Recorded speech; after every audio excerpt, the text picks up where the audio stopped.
member Pelkey to. Thank you. E te tua homai ki a mātou, tō rangi mārie, tō aroha, tō kaha, tō maramatanga. Tēnei rā.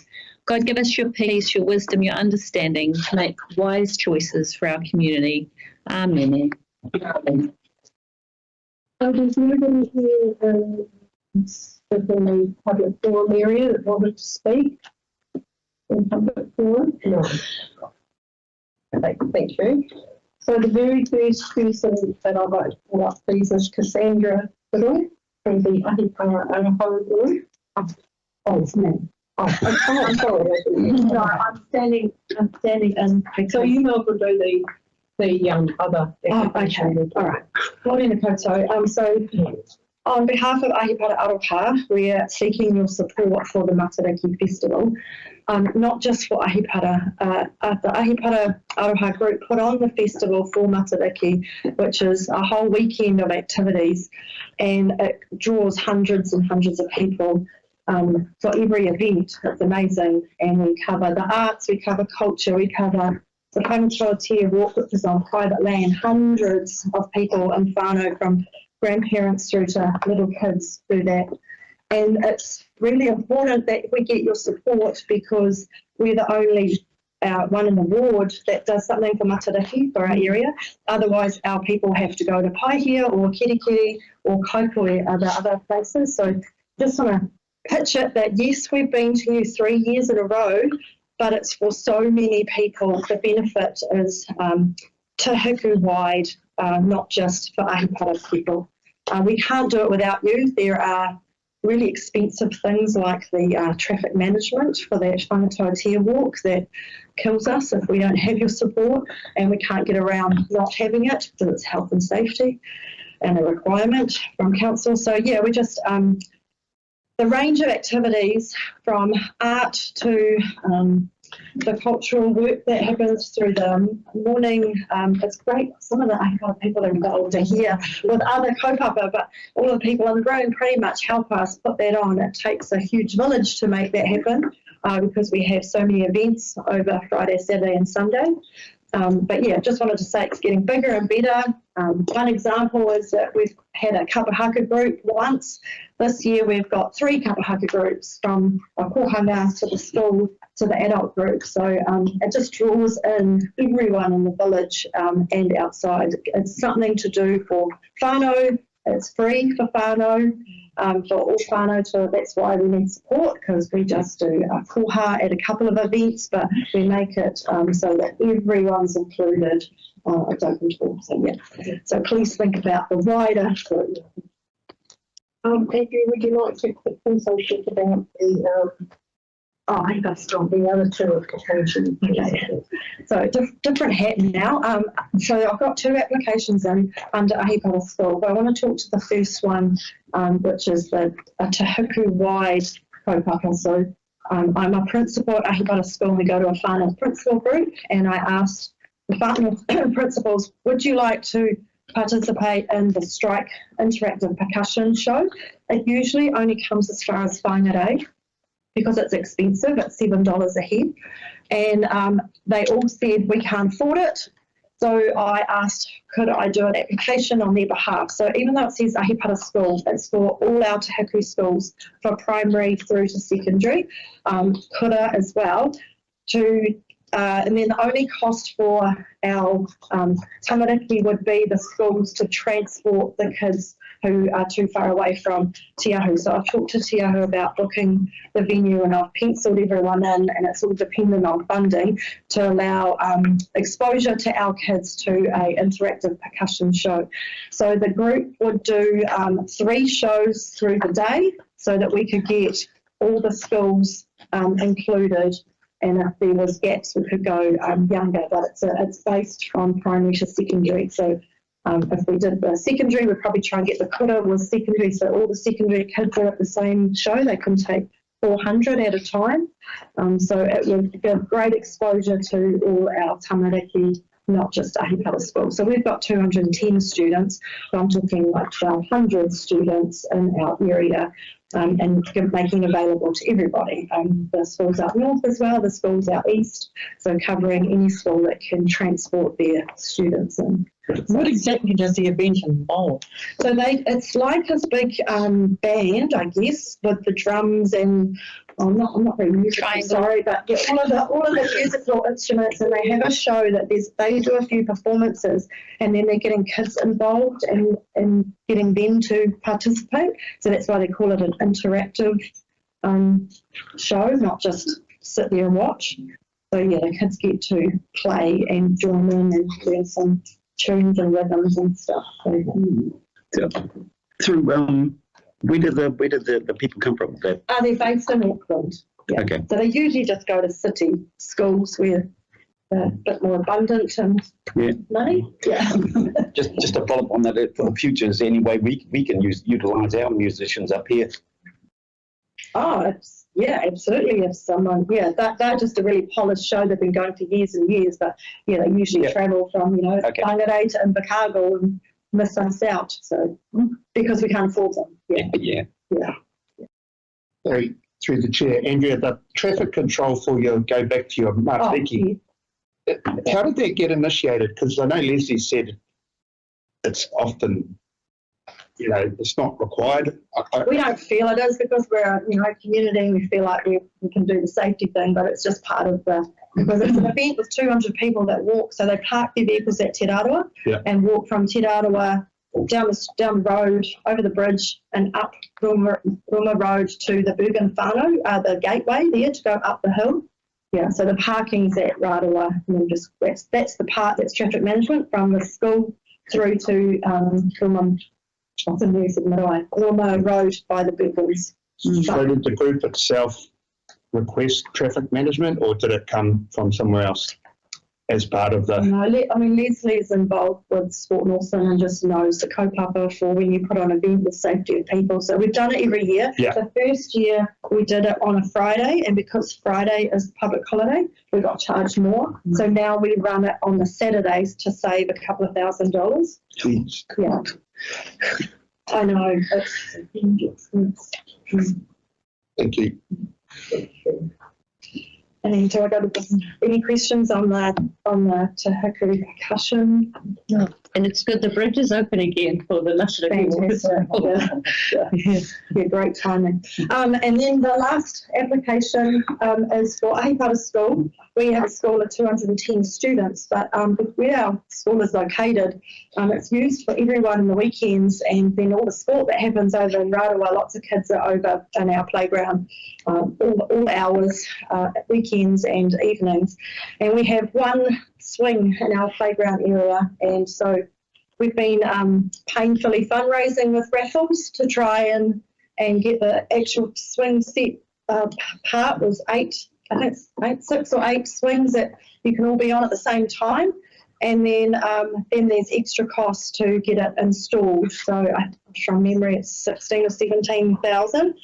So our $1,000 of raffles is going to be quite a long haul to raise money that way. So yeah, just wanted to see if we get some help with some infrastructure that was not only benefiting 210 students at the kura, but benefits the community that use the facilities outside of school.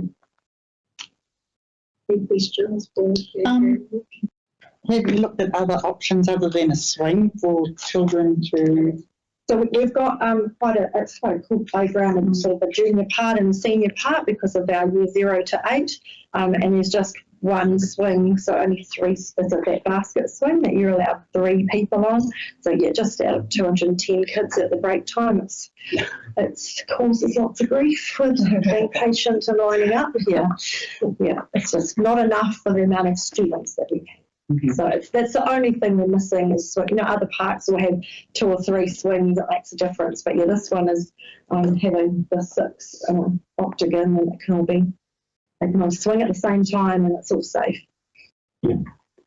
Through the chair. So basically the price is based on our service organisations we use outside the area. The biggest cost. swings. Yeah. Yeah, so the actual components provided by a park supplier is Right. the 10,000. Yeah. Then we've got to get it up here, and then we've got to repair the ground and put all the safety bark and all of that stuff that comes with compliance with playgrounds and public areas. So Right. yeah, there's lots. The installation is on top of that. I think it's just under 10,000, 9,900 something was the actual swings. But yeah, it's the installation and the bark, all the rest of it. etc. Yeah, that's the most expensive bark because of the grade fall. And, Yeah. you know, all of that. Well, thank you. Yes, it was the are you going to speak to the KBA one for the book exchange and? Angela's online. No. It's not me. Oh, okay. Angela's online. Oh, online. Cool. Thank you. That's it. Thank you. Thank you very much, and we'll decide later on in the meeting. So I don't have to excuse myself for the honest. Good to see you, Andrea. Good to see you. So we'll now go to Angela Phillips, who's going to speak on behalf of the Kaitaia Business Association for 2 applications. Oh, okay. Angela, would For you the like, installation. welcome to the table. Angela, I know you're online. Thank you. Thank you for the warm welcome to the meeting this morning. Hello to everybody who are attending this meeting from the community. Good morning, Chair and all of the Te Hiku Community Board members. I am currently sitting on the side of the road in the South Island between Kaikoura and Christchurch. So apologies if my connection isn't that great. But I'd like to speak to 2 applications that the Kaitaia Business Association has put forward today to the Te Hiku Community Board to support our community. One of them is the book exchange that is located in the Market Square in town. Recently it was vandalised, and we did have 2 glass panels inside that bookcase that were destroyed, and they were quite lovely, and we were wanting to replace that with a durable perspex like it's a sign writer substrate to make sure that doesn't happen again. That book exchange creates community connection, sharing, and it is well utilised. And I can definitely say that we have lots of members of our publics donating, and then obviously also taking books as well. So that's the first application. I don't know if anybody has any questions for me on that.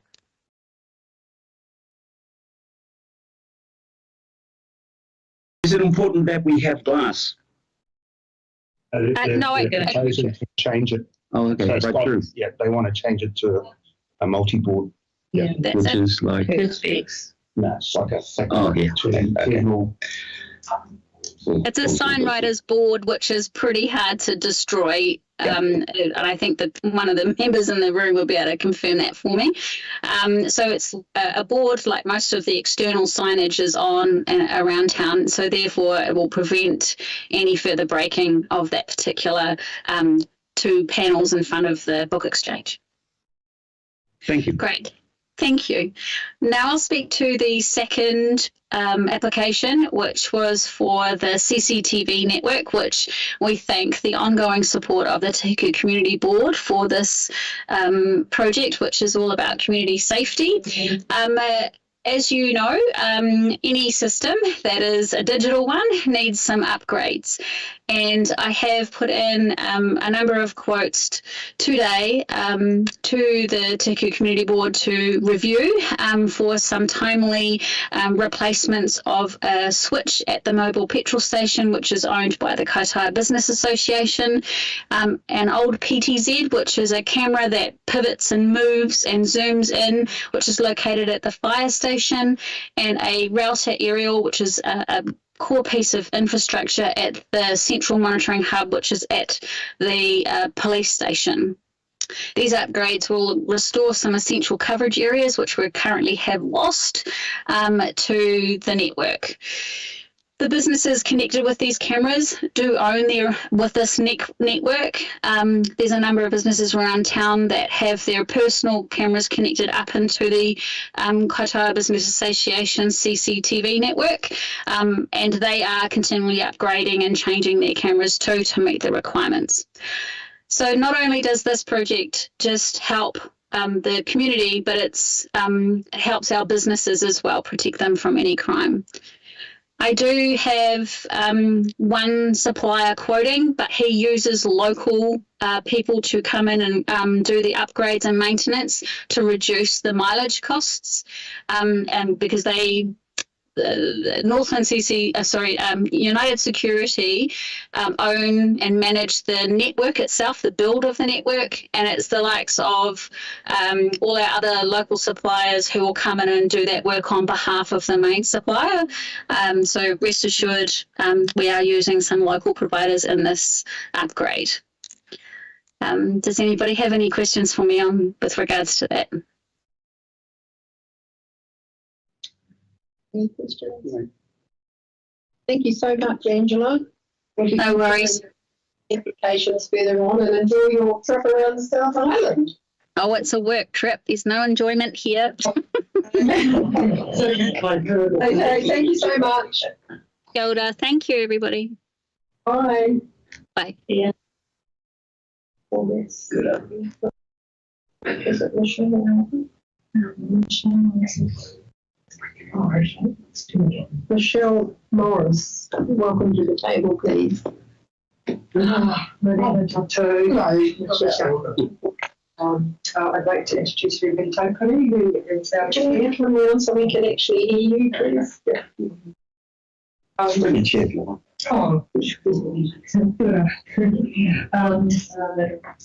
Michelle and I see, right.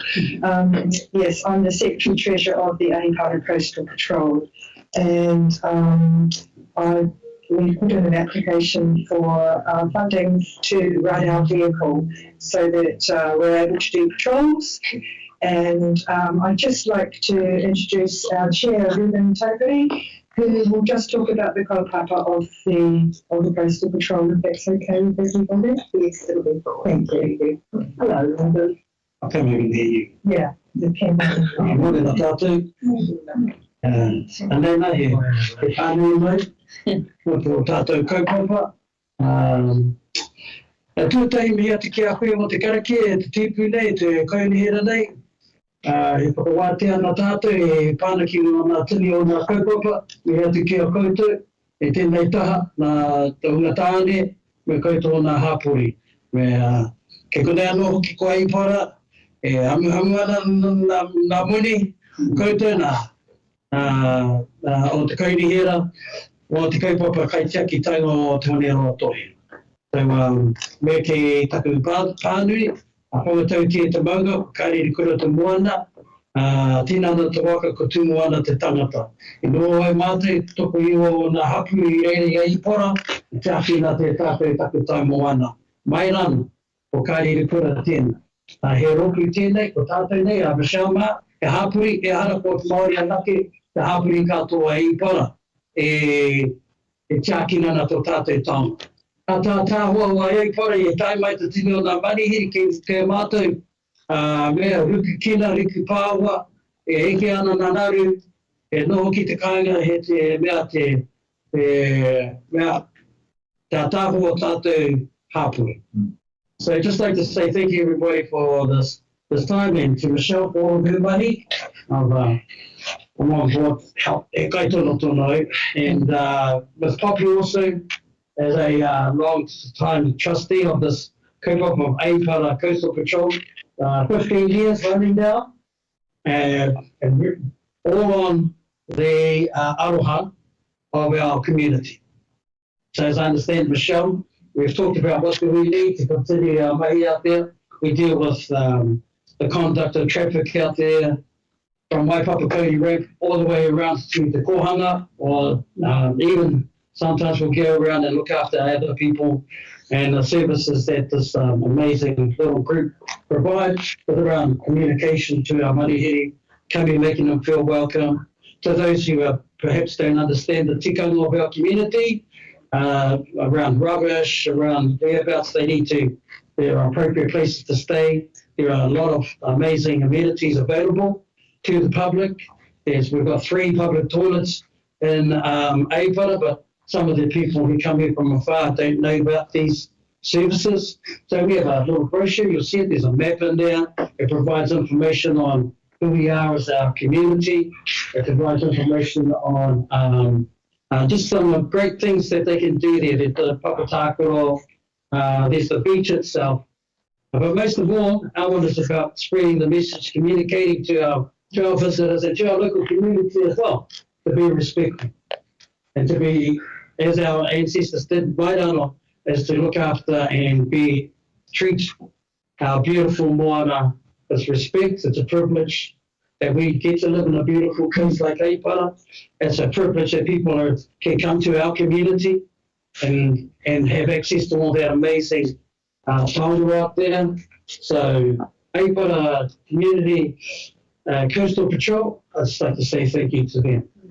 For 15 years they've been doing that, alongside all of the other amazing groups like Aipara Aroha, the Takiwa and everybody else. The reason why I personally joined this one to support it was going through a bit of time where the support has been low for the last few years. So there was a bit of a struggle over the last couple of years, and they were entertaining retiring, closing down the important work that they were doing. And so I jumped on board to support them and help them. And it's been an amazing experience. I've been participating in it. Even though it's only been for a short time, I thoroughly enjoyed being a part of that. Yeah. So, kapai, mihi nui kia koutou. Through the chair, Ruben, so, John. what's the excuse my ignorance, what's the difference? What are the ranges as well? You've got is there another crew? No, I think that's the one here. That's it. That's a patrol? Yes. Oh, yeah, cool. So there's probably quite a few, like even our individual Hiku out there, taking it upon themselves to do some work out there. But the coastal patrolmen, no difference in nature speaking. They have a rapport and communications with the police services. We have our meetings at the fire station, work with the only life-saving unit on the whole of Tornado Tohe. So they've got some good communications in there, but there is no difference, John. Everybody has a right to look after their place. We support everybody who does. Through the chair, Dell, how many days a week do you go out to? We try and, especially during the busy season, every day. And how many hours do you put in? Have you got a set time? Yes, no, we don't have a set time. We operate upon the environmental impact of what's going on out there, what's the high traffic flow, what's the weather, all of those environmental conditions. But mainly around high traffic flow and the research that comes back that we've done studies, and this is going back into 2008, as the numbers go like into the thousands when Aipara gets highly populated. And well, we've got a good communication. I think is our main thing is, and as long as we have a presence and we're out there just getting along there, we recently purchased some transport, which was just a quad. And we go out there and we just deliver those parties, just stop and talk to everybody. And we use our own private vehicles. So I use my own vehicle for drive, and a few of the other volunteers use their own private vehicles. And we're getting assistance to do their job. That's all we get. That's all we need, because it's a privilege to be there. Thank you. Through the chair. Bill Sabrisky, my ward is only Wharatepili. What problems do you have with bikes and gyms? I think it's really communications, and it's about, as you say, continuing presence. You can put a sign up. Signs are lovely, but they like to talk to everybody. I'm related to nearly everybody out there anyway, so I can talk to all of the young guys on the motorbikes, and then they talk to the ones that come from Kaipara or coming in from out of Era, which is the same with the surfing communities, Brady, and we've got a good reputation with them, support. we're going to create councils of electricity here. We can put up with our arguments and our moaning and groaning, and yeah, we've got a good community. I think that's the basis of it. Because Hiku also has a great community. Yeah. But again, through the chair, why I ask is problems like that. They rear up during holidays. Yeah. You know, when you've got outsiders, they'll stay at one place, two places, and then it's just rampant building through this sand dunes on the beach, etc., etc. And it is becoming a problem, and the community is going to have to do something about it. We've just recently got support from the Hiku order to fund one over the summer, over the year. We've got enough funding to do one, and we'll be addressing those issues around conduct in regards to everything that's happening out there in our Haipara community. So look forward to sharing all of that. Excellent. Yeah. Kia ora, and thank you for your volunteering, especially your recent night as well with the power, around that. Really important. Just the responsible camping fund, when did that funding stop? Because previously, I'm aware that these groups started up with the premise of the funding from central government, from the responsible camping fund for both Kanikari as well as Ahipara patrols. That's possible. I think that's before my time. The first year that I was in, we got some funding to do a survey on responsible camping. So we got some funding to produce to go out and survey and to produce a report. And that's I put in the report. That's the last I knew about that. But I wasn't aware that it was set up. My understanding that it was originally set up to be around the traffic control and the bikes and the sand dunes. So I wasn't really aware that it was.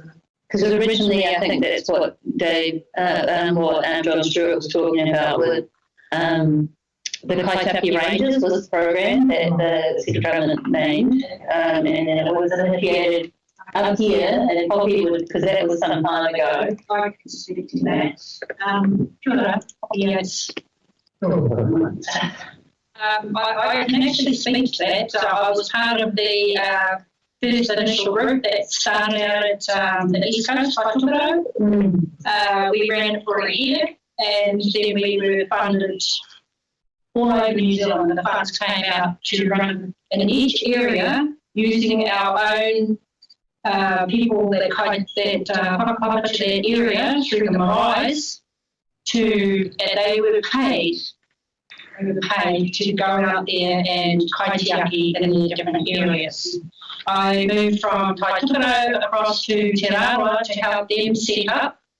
As far as I know, they do get funding to set up. The reason why, and this is very important, the reason why we're continuing with our money is because they have opted to cover from Taurua to Te Kohanga. And the foreshore was not covered. The interest was more for around the back and in the fencing and in the camping, which is cool. We work coincide with them. The thing about our group here is that we're all voluntary, we're not paid. And that's what Kaitiaki Taka is all about. We're not paid, we're local, and we're doing it for our people to keep our people safe in the community. We do the training, and we will be putting our volunteers through training through the police force on how to approach customers. I've been in part of this Ahipara Customs Patrol for about 12 years, 15 years. Never had any complaints from anyone. It's all in your approach to how you treat people. And if you love your area, you will just ask them anyway to please move along. Finding other places for these bikes to go is a problem. Picking up their rubbish, keeping themselves, keeping our whānau safe when we come to the beach, and working with our community. And this is the reason why we want to keep running the APRO coastal patrols to cover those areas for as long as we can. Thank you. Thank you very much. Yeah. Okay. Thank you. Cheers. All right, we'll come back. Thank you. That's good. And, you know, ultimately I see that vision of everybody in the Ahipara community is in that kaitiaki, is in that tauhara of actually being in our shared community space and looking after our beautiful and sacred environment. All right, well, thank you very much for your time. Thank you very much. Come on. Okay, coffee. I'd like to move to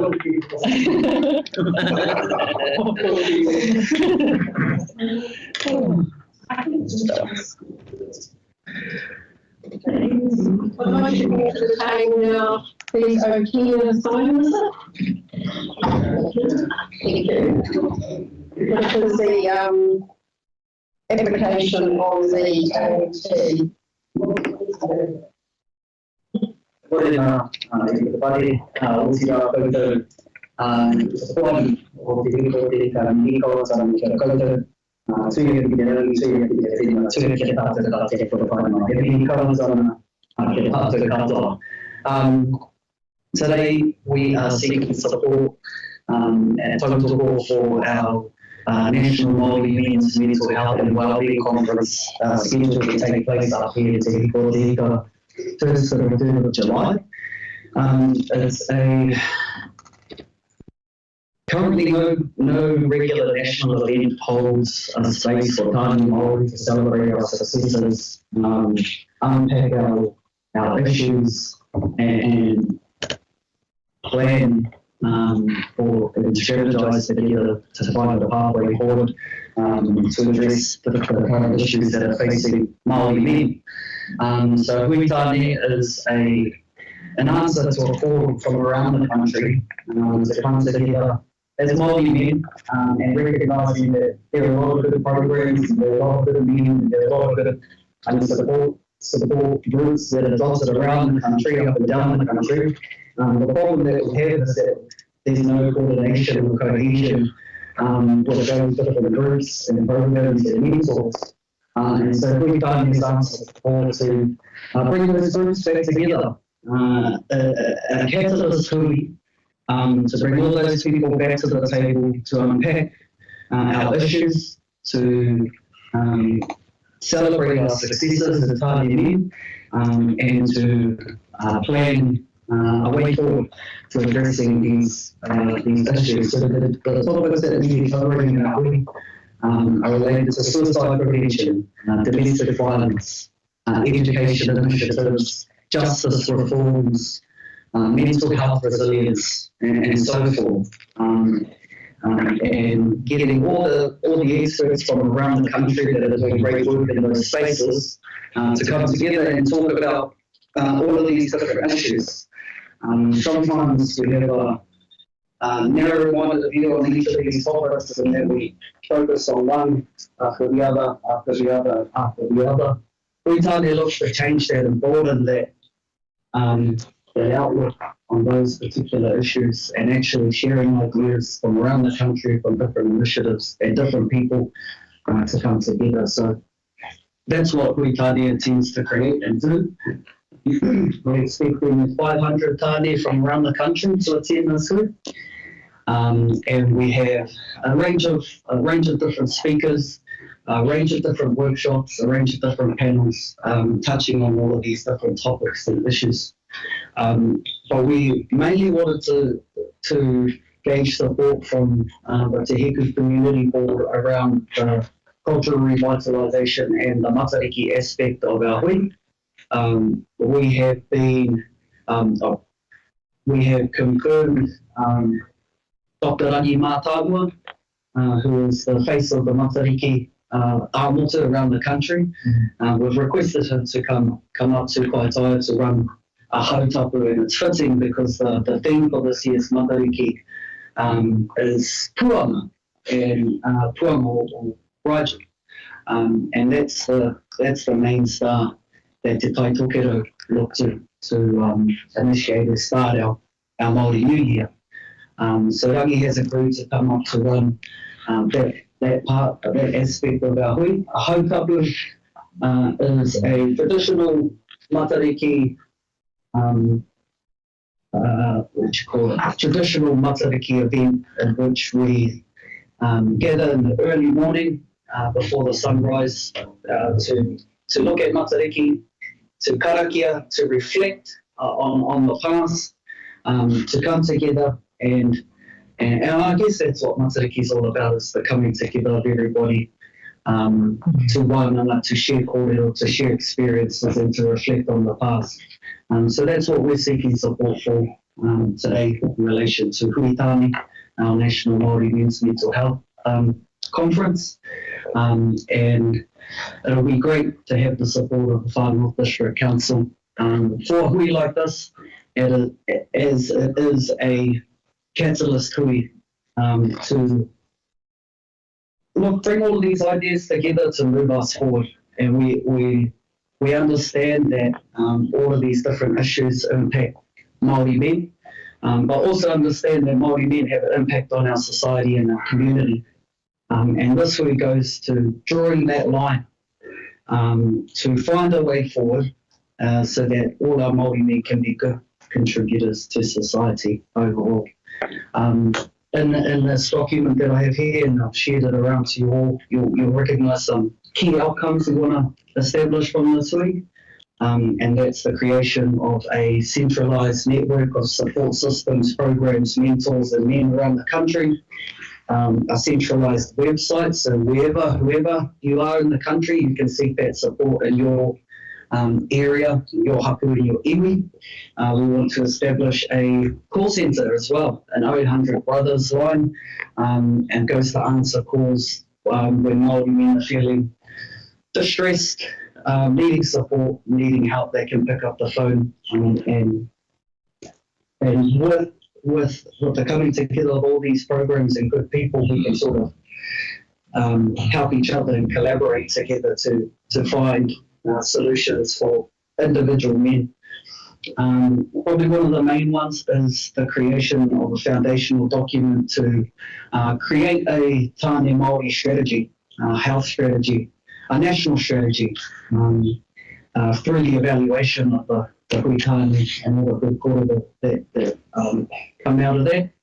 And lastly, we want this hui to be, we want this hui to I use that word again, catalyst, to be a tāne Māori counterpart to that of our Māori Women's Welfare League, who have for 75 years gone to increasing haura outcomes for our wahine, supporting our wahine, setting standards for our wahine as well. So much like the Māori Women's Welfare League, we want a tāne counterpart there that can also support our tāne into the future as well. Atu i tērā, tēnā koutou katoa, tēnā tātou. Any questions? Through the chair. So is this program indigenous to the Far North, to Hiku, or has it been tried before? It has been tried before, Phil. Yeah. The last National Tāne Wānanga was in 2012, so just over a decade ago. And I guess from that time to now, all of those problems that I alluded to have just increased and increased, and gotten worse and worse and worse. Through the chair, what relationships and networks do you have with people like DHB, et cetera? Are they part of that program?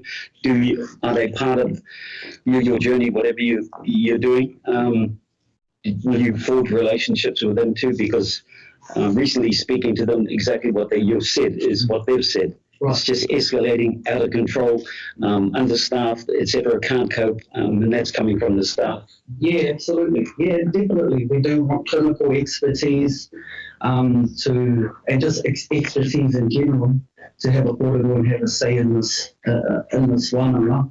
And through, well, the thing is, we've got a lot of whole organisations that are connected to our respective iwi organisations and Māori health organisations, and the place the DHB plays a part in is that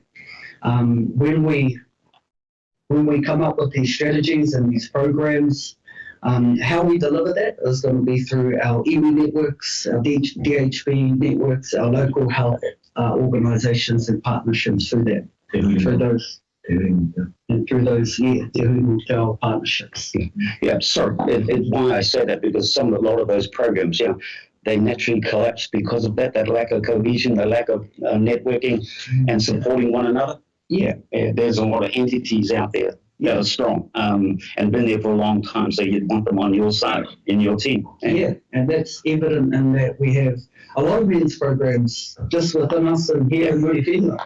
I've been part of the Circle of Brothers, the COBS, for 10 years now. There's Tamatu, working with Papakainga, working post-venture with our men as well. And there's a lot, but as you sort of alluded to, there's no cohesion, there's no kōrero, there's no one thank you. in terms of bringing us together. And, So they're all working in silos. Yeah. Good. Through the chair. No, you can't. Through the chair. I was going to ask, you said there's going to be approximately 500 attendees. Are they all from away, or how many are from Te Hiku, if you know what I mean, like the mix? Yeah, I'd go to say about a third to a half of those attendees will be local. From probably Whangarei up, we've got a lot of interest from whole organisations, iwi organisations, hapu organisations that want to send men. So are you trying to obviously establish this as an annual event again? And would that always be in Te Hiku, or would that move around the place? The other one's an alarm. The prizes here. So just wondering what you know. We intended it to be a national event to take place in different regions around the country. So that's our intention going forward. We will create a Māori zone to hand over to the next host of this event. But it's important that we hold this event here in Te Taitokerau, because te rā te kōrero e reana, kāre te ika e neke mā te hiku, te ika e neke the fish doesn't move without the table. So it's important for us to hold it up here. So, and may I just add, Pone Harawira is driving this kaupapa, and that will give us it's already given us national recognition in that regard as well. So, Thank you so much, Rory. Any other questions? Can I just ask one quick question? It looks like it's really well planned and organised and great, like signage and like the agenda and speakers and whatnot. Have they done a lot of research on what's driving the numbers up? Like, obviously you say that there's a greater increase of crime or whatever. Do they kind of know, would you kind of know what's driving that? Like, what's the main driver of that increase? Well, that's the thing. It's a spectrum of different things that are driving, and those respective areas. What we tend to do is actually just zone in and focus on one particular area rather than actually broadening the view on all of those topics, because actually the all of them are connected. Domestic violence, drug and alcohol. I'm just wondering what's driving it all. Like, is it pressures of life? Is it cost of living? Those things would be interesting to get to the real nitty-gritty of it. Absolutely. That's why it's important to bring all these different experts in those respective fields to the table so that we can unpack that stuff together. To try and find the root cause of all of these. Because often we are so reactive, we like the ambulance at the bottom of the cliff, just catching people as they're falling, but I always love to think, what could we do to stop them from going over the edge in the first place, and same with our kids. No, I hear you in that regard as well. And I don't have the answer. I don't have the answer to that. It's hard. And it is a hard question, but that's why it's important to actually sit down and get the men in the room together, because we haven't in over 10 years, just to, as I said, to evaluate what are those main drivers. And at the end of your conference, will you produce some report of what you found out? Because that would be really interesting. Yeah, Te Raura has, Te Raura's, the mental health, arm of the government. Yeah. And they have thankfully put their hand up to evaluate the entirety of the hui to produce a report and try to create a foundation of documents that strategize in those different areas. Thank you. One last question.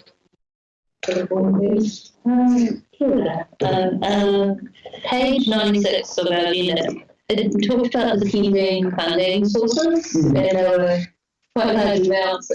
Were there any of those? So I don't know if you can see what we can see here, but there's like 146,000 approved on the Ministry of Social Development, the Te Whatu order, and that was pending.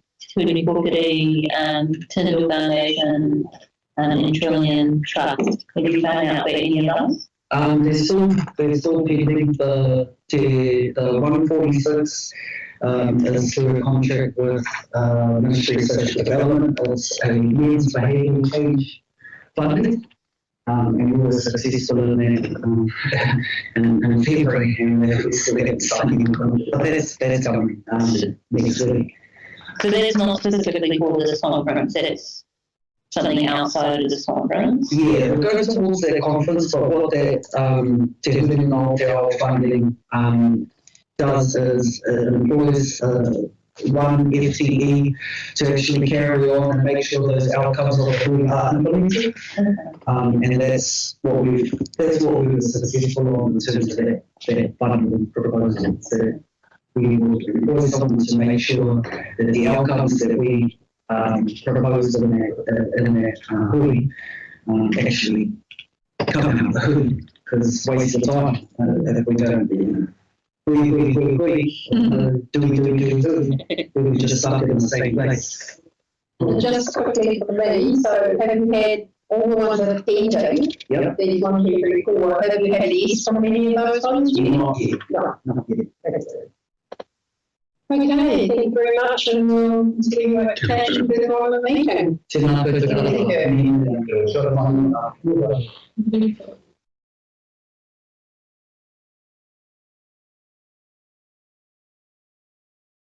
Welcome.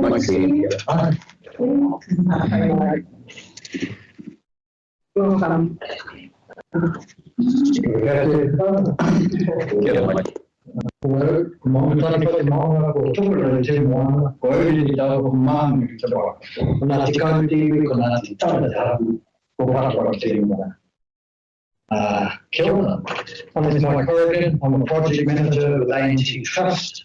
I'm also one of the trustees on the Farmer Community Food Bank Trust, and I'm the vice chair of that organisation. The food bank was established in 2008, and I think I might have said 2001 in my application, but it wasn't, it was 2008. It's the largest food bank in Kochaya. It's made up of 9 member organisations, social service organisations like Women's Refuge, Ngāti Social and Health, Te Raura, Te Rūmo, 9 organisations, and they supply food trustees to the trust. We've got one full-time employee. She does an absolutely amazing money in making it all happen, packing parcels, delivering the food, finding the cheapest prices, organising the donations that come in, and manage a pool of volunteers that support the trust. We made 1,765 food parcels in the last 12 months. Those food parcels supported 5,103 whānau by Times around the New Zealand. 90% of the whānau was supported Māori. We nearly shut down in 2022. There was a huge demand on the service, largely resulting from the COVID isolation. All the whānau were isolation. They ended up coming to the food bank largely, and there was no resource for the food bank to deliver that kind, and we responded to it. We got some funding from FNDC that helped keep us going. It was a one-off funding. We're largely funded by philanthropic funds, 10,000 from Tyndall, all of those normal funding organisations. We don't have major funder. It costs us $11,000 to operate the food bank every month. Within the next 3 months, we're likely to look at reducing the amount of kai we give out with each food parcel. Because we don't have a lot of money to operate. Our application to the Hiku board is about getting a generator and rewiring the power board so we can plug the generator into the power board. This is not our power board, this is a council-owned property. We lease it from the council. We went to the council and asked them, can you help us with the cost of rewiring the board? Because it will improve the value of the property, obviously, but they recommended we come to use us. So, Pretty sure there's $500,000 of renewal funding there for that building for this financial year. One of the cool things that the generator will give us and the ability to plug it in the board is it will operate all our chillers and fridges. We buy in bulk. We buy all our stuff in bulk, and all our stuff that needs to be frozen is bought in bulk. If we lose power down there for 2 days or more, we're going to lose a significant amount of kai. It's going to go to waste, and it would be very costly to replace it. The other thing that it allows us to do is when there's a cyclone, when there's an emergency, when there's a power cut, we are open. And so are A&T actually, and we'll set up food refuges around the place to help our people. The food bank, the Far North Community Food Bank can be open as well and supporting our community in those times of needs.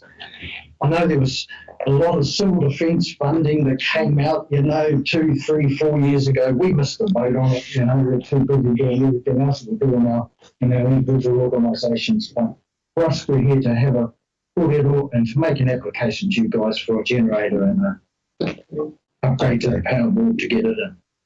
Is there any questions? Who was the staff member that you spoke to about the switchboard, the fuse board upgrade? I'll get the name from you. It's not to say It doesn't really matter whether we take a position of them. Yeah, just a position so that we know who to. Yeah, we need to go back to them. I went to the library. They said to talk to this person and email that person. Okay. Yeah. Go ask them. Any other questions? Thank you so much, Mike. Yeah. If it doesn't work out. Something else is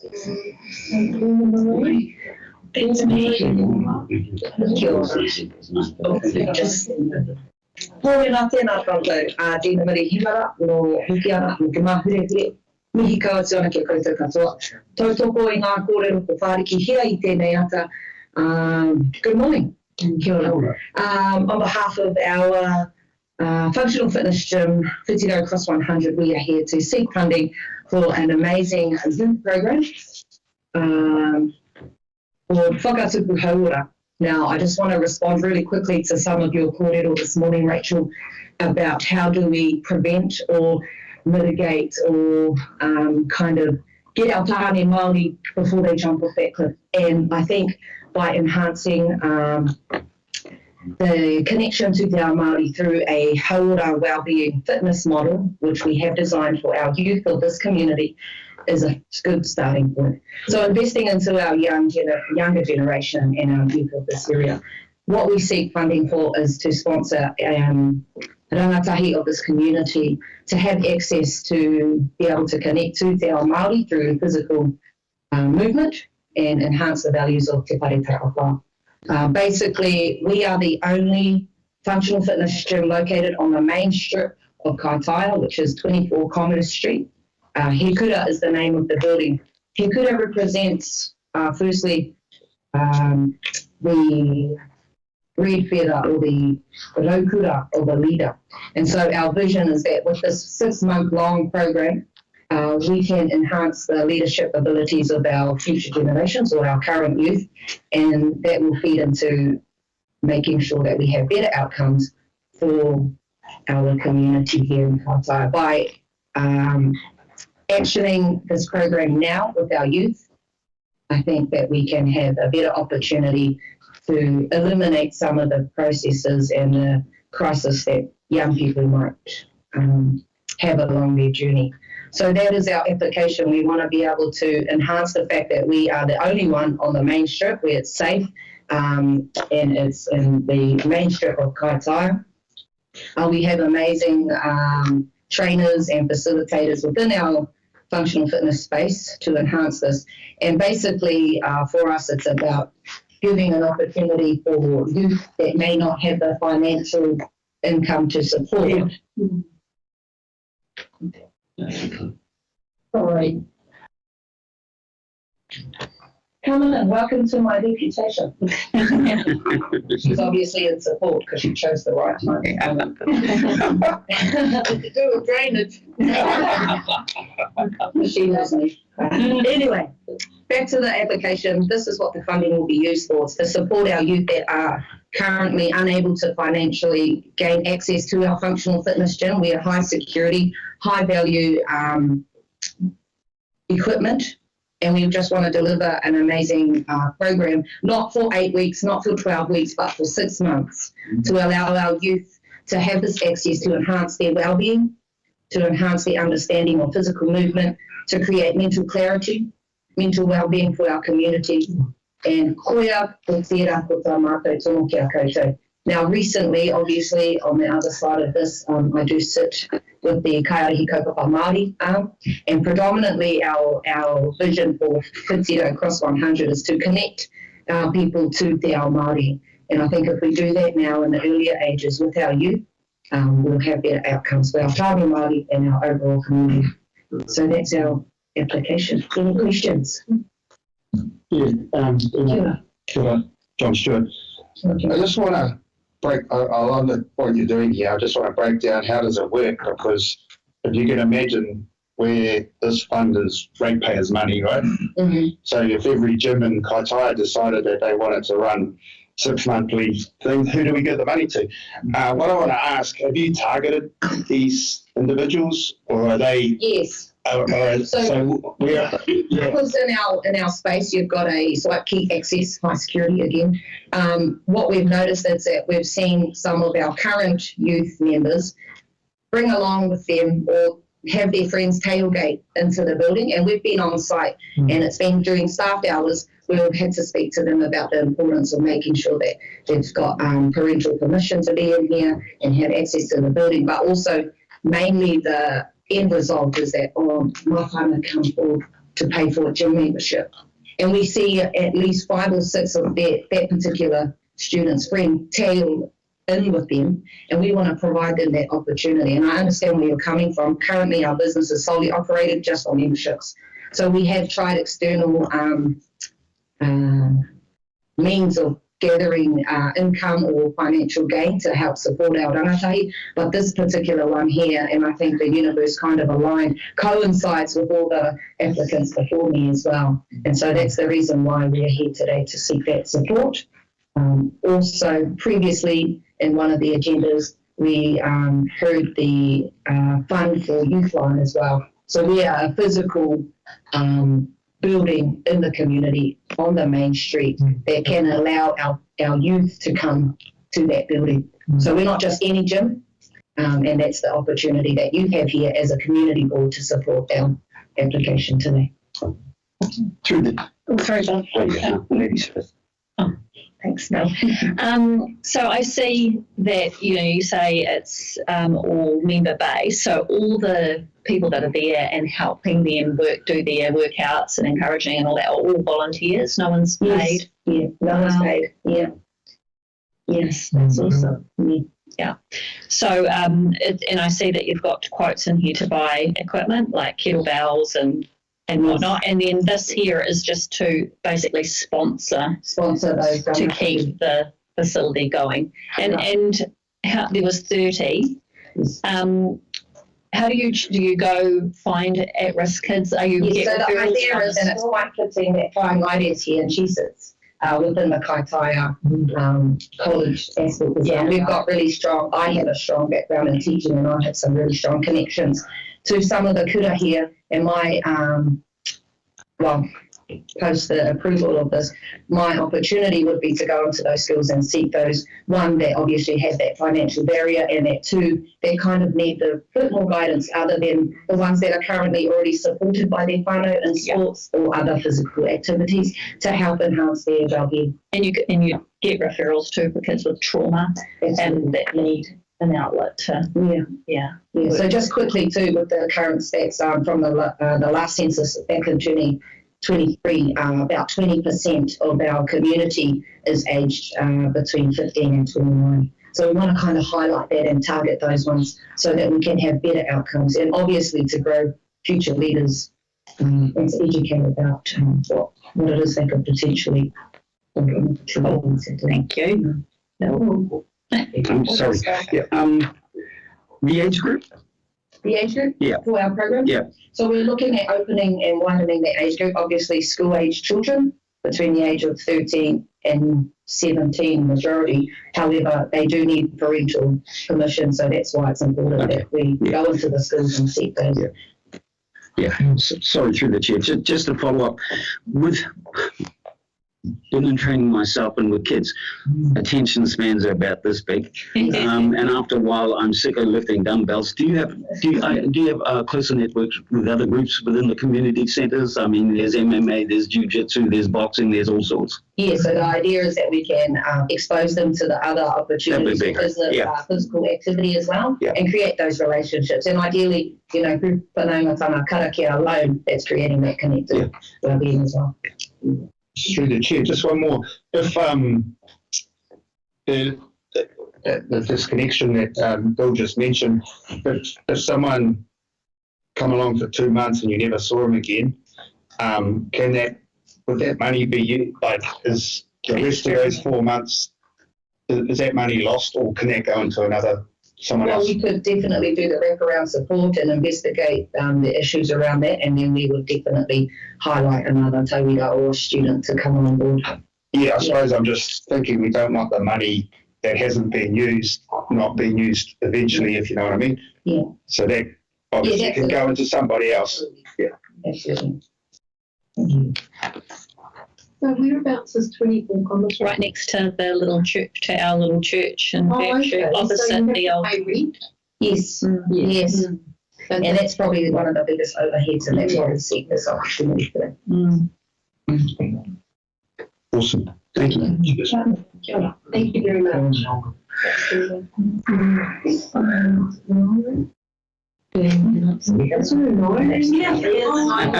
nice. Sorry, welcome to the table. Thank you. Yeah. But he asked me about your application. So this is a Kaitaia College. Yes, it is. O tūtahi miana kia tātou kua whare mai rongi te reo kārango tine tingana kami. My name was Maire Tahu White. I'm from a little place called Pedia. One of my connections from Pedia, Parapara, also connection with Parapara, also Ngāti Hine as well.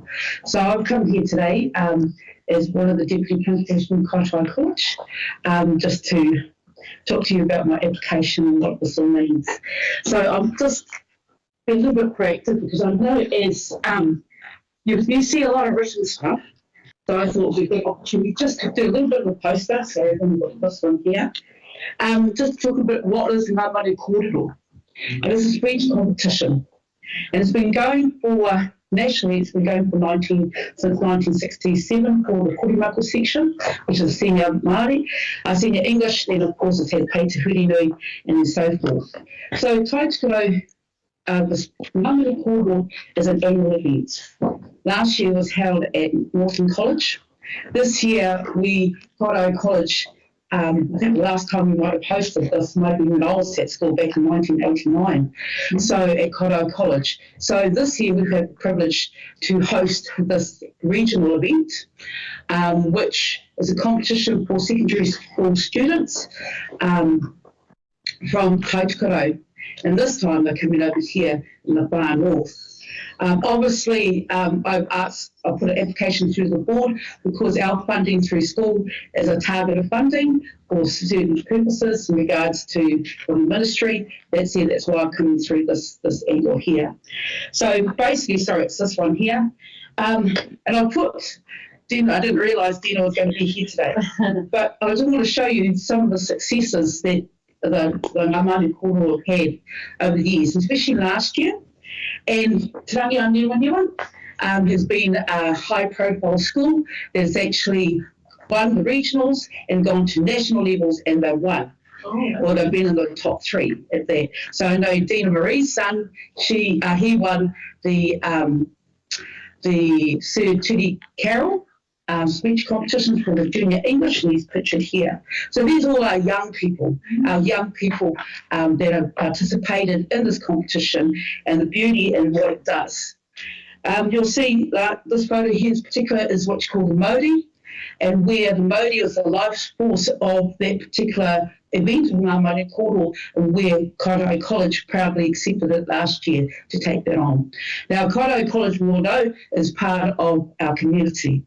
And we have around about 800 students who come from over from Taupa, from the Rongarui, from that area, Whakawhiti, Taupa, going right up to Ngātaki, to Hapua, and also going out to Pawaringa, up to Ahipara as well. So and going down to Pamapuria, out that area. So we do a big range of students.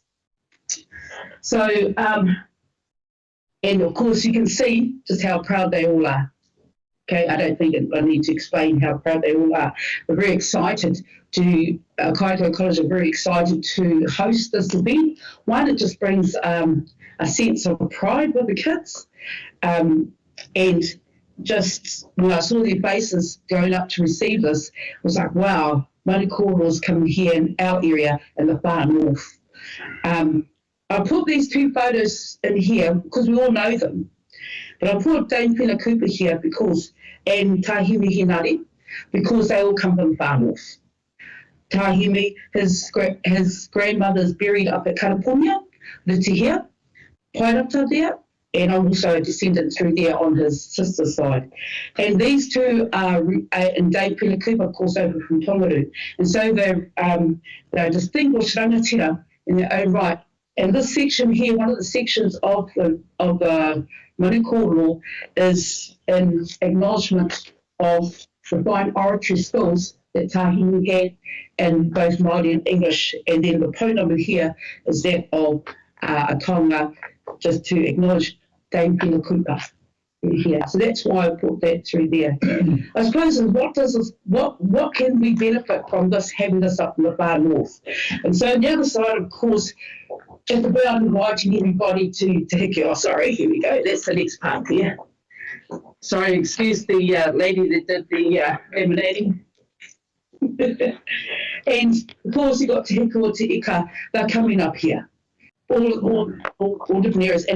And other years, we go down to whether it's the northern, in the middle, or around Whangarei area.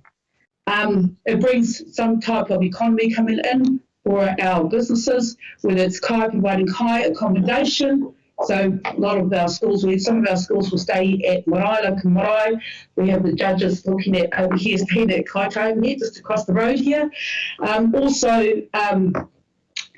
suppose one of the reasons why we're looking at having it, we are having it at Te Ahu, is because there's some development that's happening up at the college with a new K wing for our English department. And of course, our kuia and our kaumātua, they don't have to travel very far, because in the few years gone by, they've had to travel all their time to go. So this is the opportunity for a lot of our whānau to be part of that community as well. So of course, I think I'll stop through there. So fire away all the questions. Any questions? Through the chair, I've watched it on TV some of the earlier ones, and I can't think of anything more scarier than standing up. Everyone who's just critiquing. Amazing. I know that I've got like a quote there of sound system and lighting, and one was from one in Kirikiri, one in Whangarei, and one in Kaitaia. Of course, that's part of the process of providing different quotes and all that, but for me it's about local. It's about local, so we're very happy with Lakeside and with Jeff, for example, Lakeside, to be part of that, because it's what it is, bringing some conflict here, mahi as well. Yeah. Yeah, kia ora. And just a question about allocating the funding, because we don't usually get funding for Kai. There was like the Te Ahu Centre, and you talked about the sound and light cost. Is there any issue about tagging funding to certain budget lines? Like if we just gave it to Te Ahu and to the sound and light, that wouldn't be an issue if we excluded the Kai from... What we have for whatever comes our way.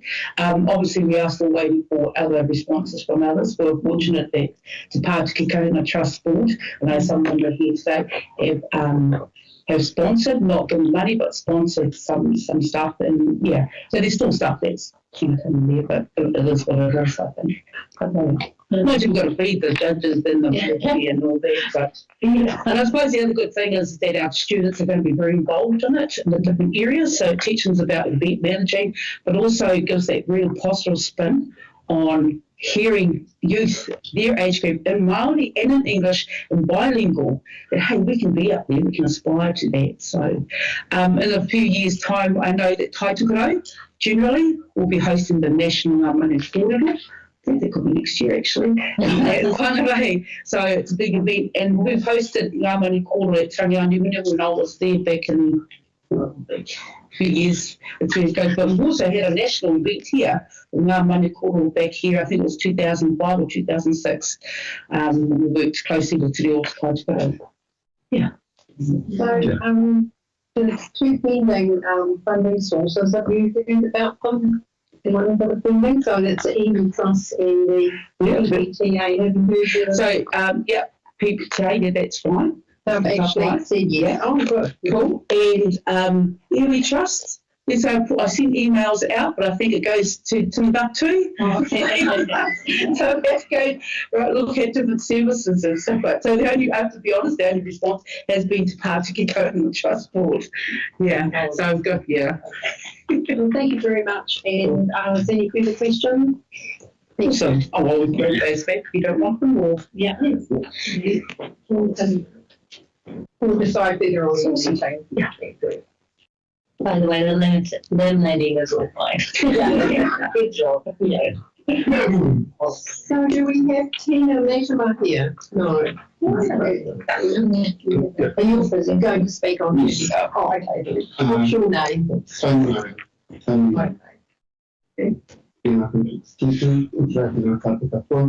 Thank you for this opportunity to speak. I'm here representing Te Pātiki Kahuna, and we're seeking support for our 2025 Matsaki event to be held at Mahiatai on the 20th of June, so the actual official Matsaki day. This will be our third event, our third Matsaki celebration as a community for Kahuna. Over the past 2 years, Kahuna Marae has kept us kaupapa. They've grown it into a meaningful, well-supported event that brings whānau all the way from Auckland home back to Marae. And we do that through Mātaurua Māori and tikanga and, of course, Aroha. We're hoping to build this year on Kongi o Te Rangi by offering a dawn service down at Mahiatai with hautapu, karakia, waiata and shared time. It's more than an event. We reflect on the past, honour our loved ones and set intentions for the year ahead. This kaupapa supports many of council outcomes, Two of them are a wisely managed and treasured environment that recognises the role of tangata whenua, and secondly, the celebration of a unique culture and heritage as a source of enduring pride. By holding the event down at my headline, I started significant to Tātu, to Ngāti Kahu, and embedding tikanga into the program, we're actively practicing kei koutou, we're revitalising the language and enforcements, and we're creating a culturally safe space for everyone. More importantly, I think this event is open to the wider community. It's a celebration for all cultures to observe, a celebration where they can all participate and, of course, enjoy. It's an invitation to learn, connect, and celebrate Matariki, Māori New Year, in the spirit of unity. So, with 6,000 raised locally, that's including from Kauranga Marae, 3,000 from Kauranga Marae. We're asking Council to match this amount and help us bring the hip up to life. With more support, we'll Nunua Te Rangi and continue to grow as a beacon of community pride and cultural resilience in the farm. Any more questions? Thank you. Thank you. Thank you. The last one is Lee. Thank you.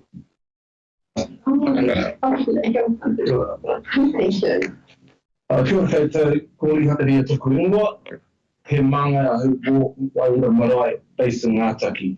I'm here in support of our application to the Hiku Community Grant Fund, which was applied to on behalf of our marae to support the delivery of our upcoming Matariki Wānanga, a kaupapa grounded in cultural pride, healthy connection and community sustainability. From the 19th to the 22nd of June, we plan to host a 3-day wānanga that will reconnect our community, whānau, hapu and iwi with Waiora Marae, our tūranga wānanga. It's an opportunity to honour those who have paved the way for us, to pass on mātauranga about the significance of Matariki, and to strengthen the wairua of our marae through mahi tahi me te kai pahi, including Wekembi, Marakai restoration and a community hakari. We've applied for $5,283 to help cover practical costs like roofing repairs, equipment hire, and materials needed to deliver the kaupapa safely and meaningfully. These upgrades not only support the event, but also contribute to long-term sustainability and use of our marae as a hub for whānau and community activity. This wānanga will bring together over 90 participants in tamariki through kaumātua, creating opportunities for learning, whanaungatanga, and revitalising our Ngāti Kuri identity. It's about strengthening intergenerational ties, supporting collective well-being, and celebrating who we are as a community. The total project cost is just over $10,000, with the remaining funds being covered through our own pūtea and in-kind support. While Waiora Marae does hold funding, those funds are fully committed to a future wharekai rebuild and operational needs, so this kaupapa stand independently. We've provided all required quotes and confirmed strong engagement from both our whānau and wider Ngātaki community. This kaupapa aligns clearly with FNDC outcomes. It supports cultural expression, builds healthy, connected communities, and promotes sustainable practices through the care of whenua and marae. Ngā mihi. Any questions for me? Just a question around the repairs. I guess being, all the way up north and stuff, your marae is probably used a lot for, if there was a significant weather event, or do you get a lot of that where people gather at the marae as a sort of a meeting place for stuff like that? Yeah, all the time. Yeah. So the repair, are we talking the roof? Yeah. It's over an area that's just been weathered over the time. It leaks.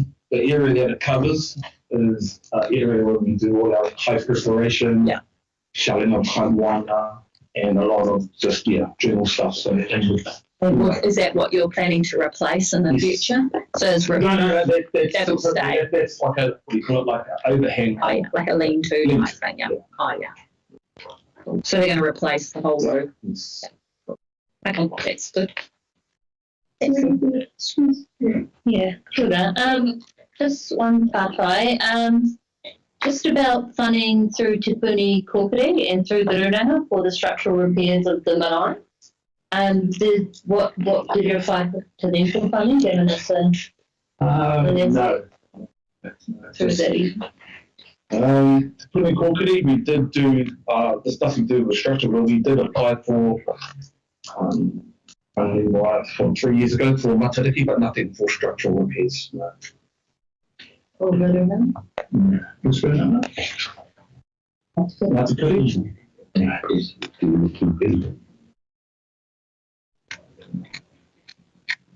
Is there any other questions? Well, thank you so much, Lee, and we'll be discussing this at the badges in the meeting. Thank you. Thank you. We're going to break now, please. Thank you. Will we pause the live stream, please?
Thank you, and welcome back to our committee board meeting. And now we'll start the meeting of confirmation of media.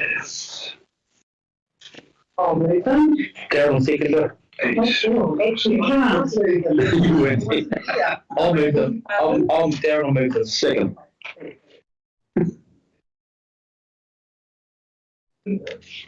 That's it. All in favour? So we're going to go now straight to 7.4, which is about the drainage. So that's on page 209.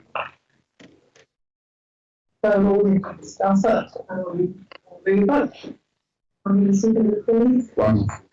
Okay.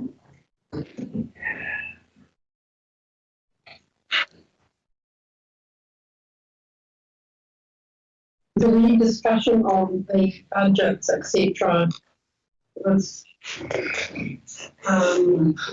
can I inform Fiona to actually talk to them because she's the main person to do with the drainage here. Thank you for that. These figures were actually have come about by a meeting that Adele, the finance minister and Lisa all got together and worked out exactly what the budgets were and how it would affect the rates for the coming financial year. And the drainage committee chairs were supportive of these figures and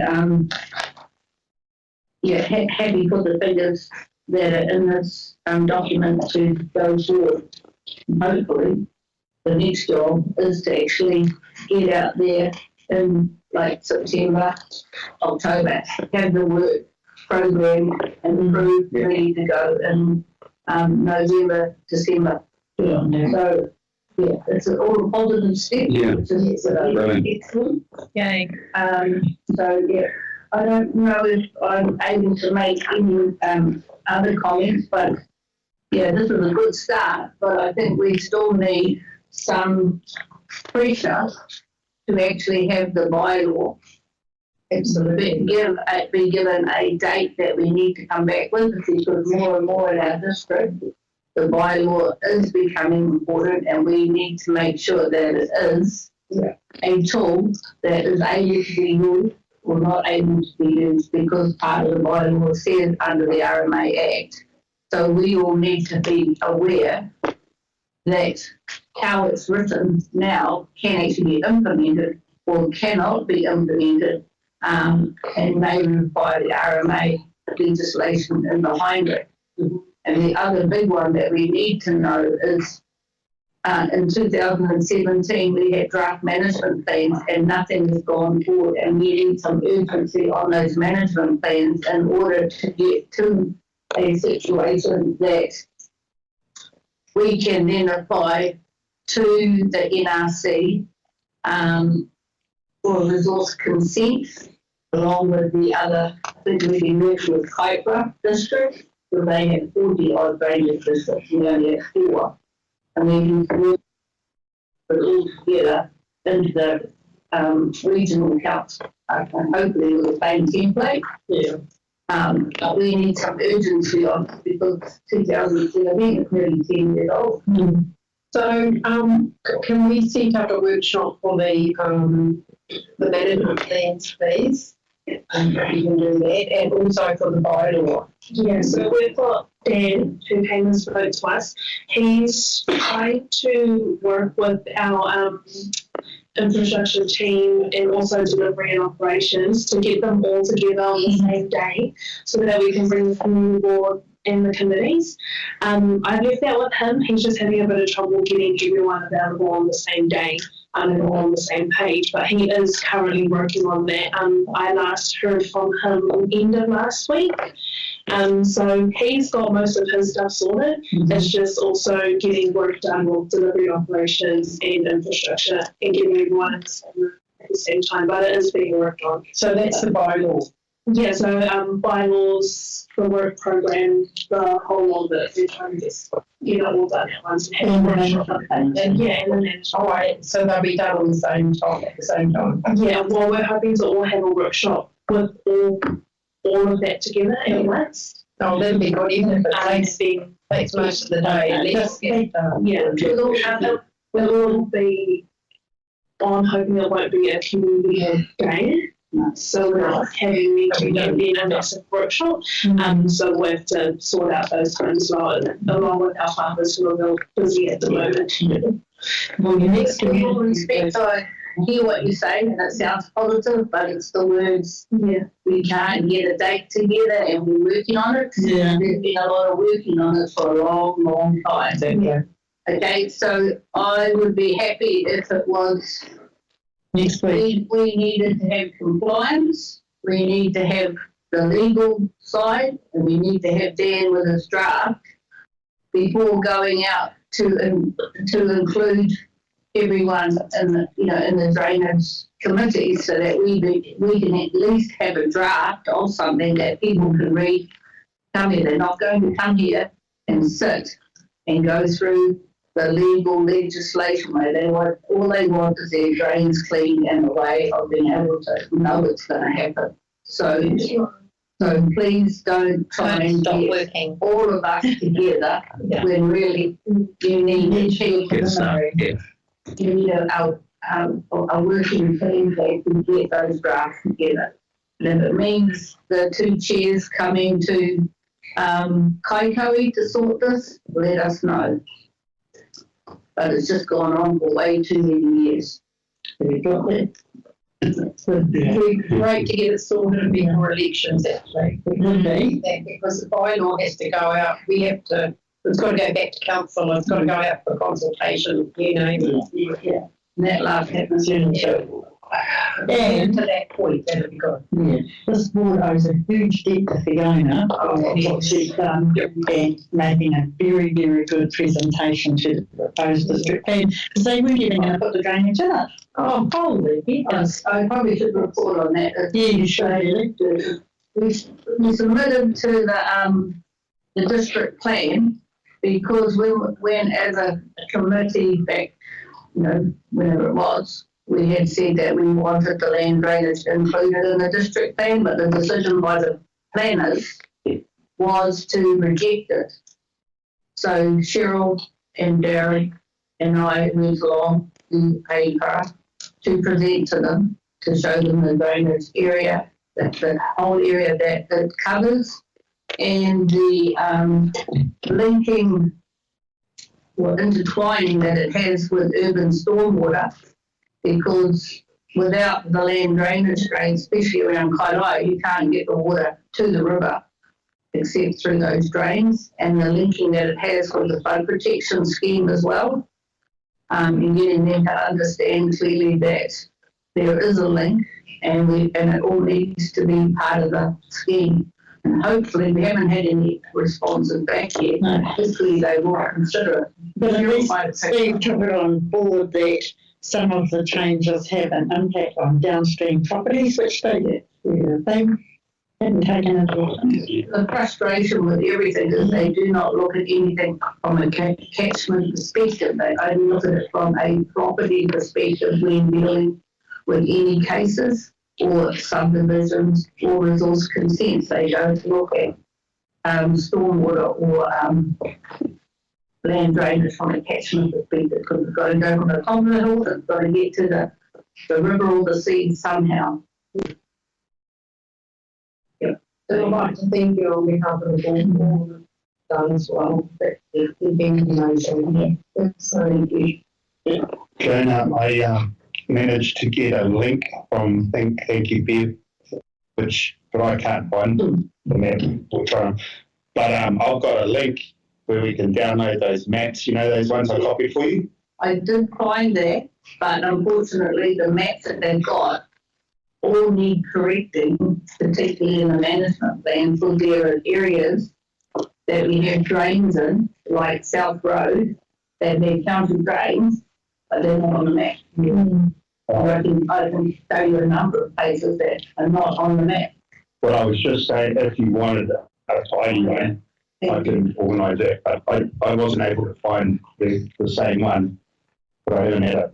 And then, like when you told me, I went through it, but if you go on FNDC maps, go into stormwater or free water, even though land drainage is the lost lonely soul somewhere out somewhere, it actually has land drainage maps under stormwater. Yeah, if you download one of those copies and you want me to make corrections or help you with your boundaries, I can do that. Up to date. Thank you. Okay, so we're going to sign this on. All in favour? Just thank you, Zakita. Zakita is absolutely amazing. Yeah, she was. She was actually on holiday that day and she came in and was sitting there. Yeah, she came in just briefly. You know who it is, you know how to manage the rates. Yes. Very grateful to her. Thank you. Thank you so much. So now we'll go back to 7.1, which is on page 16.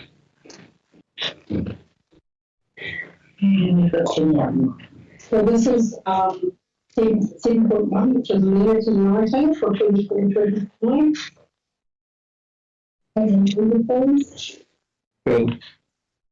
Darren. So this is the installation of an amenity light at Unville Drive and the ongoing operational expenditure of $1,500 per annum. Do we have a staff member to speak to this report? Yes. She's on. Jeanette's online. Kia ora koutou. Welcome, Jeanette. So some questions from the board members, please. Yeah. I've got a question just about the light itself. We've got these lights in Centennial Park or JC Park that are the solar lights that are like really hold up well against potential vandalism. Why was it that this light here has been suggested instead of the lights that were installed in JC Park or Centennial Park? So these are the lights that have come back from the electrician Fish Jones in Kaitaia. So these are the lights that he's suggested, and they're actually the same lights that we have recommended for installation in the eastern ward as well. So I didn't realise that there was another light. These are just the ones that they came back with, sorry. It was only because, how long ago were they installed? So Susie Clark is a project manager for Hoskins Civil, and she got pricing for quite a number of lights in JC Park. Adele, do you remember? The solar lights that are beside all the footpath that runs through the park. And around the skate bowl. But there's one on a pole like this too, eh? Yeah. Yeah. Are they full? Sorry, through the chair. Are they full size lights or are they the lower lights, the ones through JC Park? I haven't been up there for a while, so. There was one on a pole, a high one. They go, yeah, and they're actually very good for. Yeah, but this is one on a pole. This is the kind. Yeah. It's only because we with the recommendation of electricians previously, and then they got really damaged on the Te Ahu Loop. This is one, a tall one. Yeah. Are they installed currently in the Eastern Ward, Jeanette? These ones?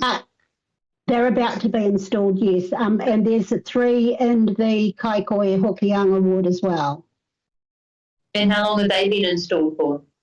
They're being installed as we speak. Oh, so they haven't been. So they're in the program. So they're on quite a high pole. So the chances of vandalism, I'm suggesting, would be quite low. So they're not lower lights. They look like bolted from a piece of concrete or something bolted. Yeah, concrete in the ground and then dime bolts on. Yeah. Fish would have a pretty good idea, wouldn't they? Yeah. Yeah, I was only asking if you could have a look at the ones in JC Park or Centennial Park as well. But I don't know to compare the pricing. But they're not relevant because they're only this high. And this one's 6 metres high. Counteracts the vandalism. Yeah, it's only... So I'm only bringing it up for the vandalism aspect because these ones in the next escape bowl are holding up well. But I don't think they're putting any of those in. Jeanette, the ones that, how many of these, you're only putting these tall ones in at, proposing to put these tall ones in at Allenbow Drive, is that right? Just the one that's going in, yes. Yeah, so it's not relevant to what the ones at JC Park are like because they're nothing like them. No. This is public toilet at Allenbow Drive. Yeah. Jeanette, Bill Zabriskie, so that one light, it gives a lot of, it does illuminate the area well? Yes, so it's the location is proposed sort of halfway between the toilet and the playground, and it should light up both those areas. I did ask about the light spill going into neighbouring properties, and he said that because they're down facing, that shouldn't happen. What is our budget for this per year? So it's 60 meters high. So it's like a lamp pole like that. It's like a street light, but like a street light down. But a solar paneling direct down light. Or street light, yeah. You are happy with this? Yeah. Okay. All in favour? Aye. Thank you, Jeanette. Thank you. Thank you, Jeanette. 7.2, which is project funding reports. That will be between our final product and In favour. Aye. Yeah. I will move it. Can we have a second, please? There. Any questions? No. All in favour? Aye. Thank you.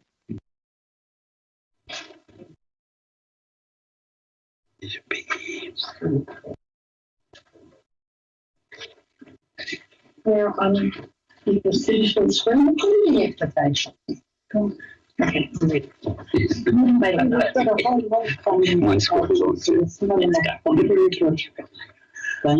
and rents and whatever. Nobody's actually addressing the elephant in the room, which is fee. You know, finances now.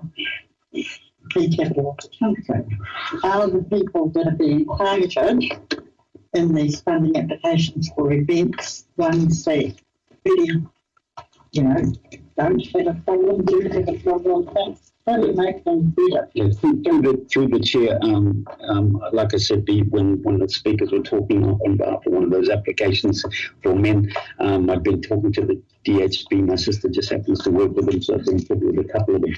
And P is a huge, it's a big impact. Yeah, they might not mention it, but it's one of the underlying problems in this area. It hasn't gone away, and it just changes location all the time. We had problems up in Tupanui. Managed to sort that out according to the police. But again, it's just an interim time, and they'll rear their heads over in another area. It's as simple as that. You're moving them around, eh? Yeah. Yeah. Yeah. No. That's one of the underlying problems in the whole area. So we'll do application by application. We don't have to review. So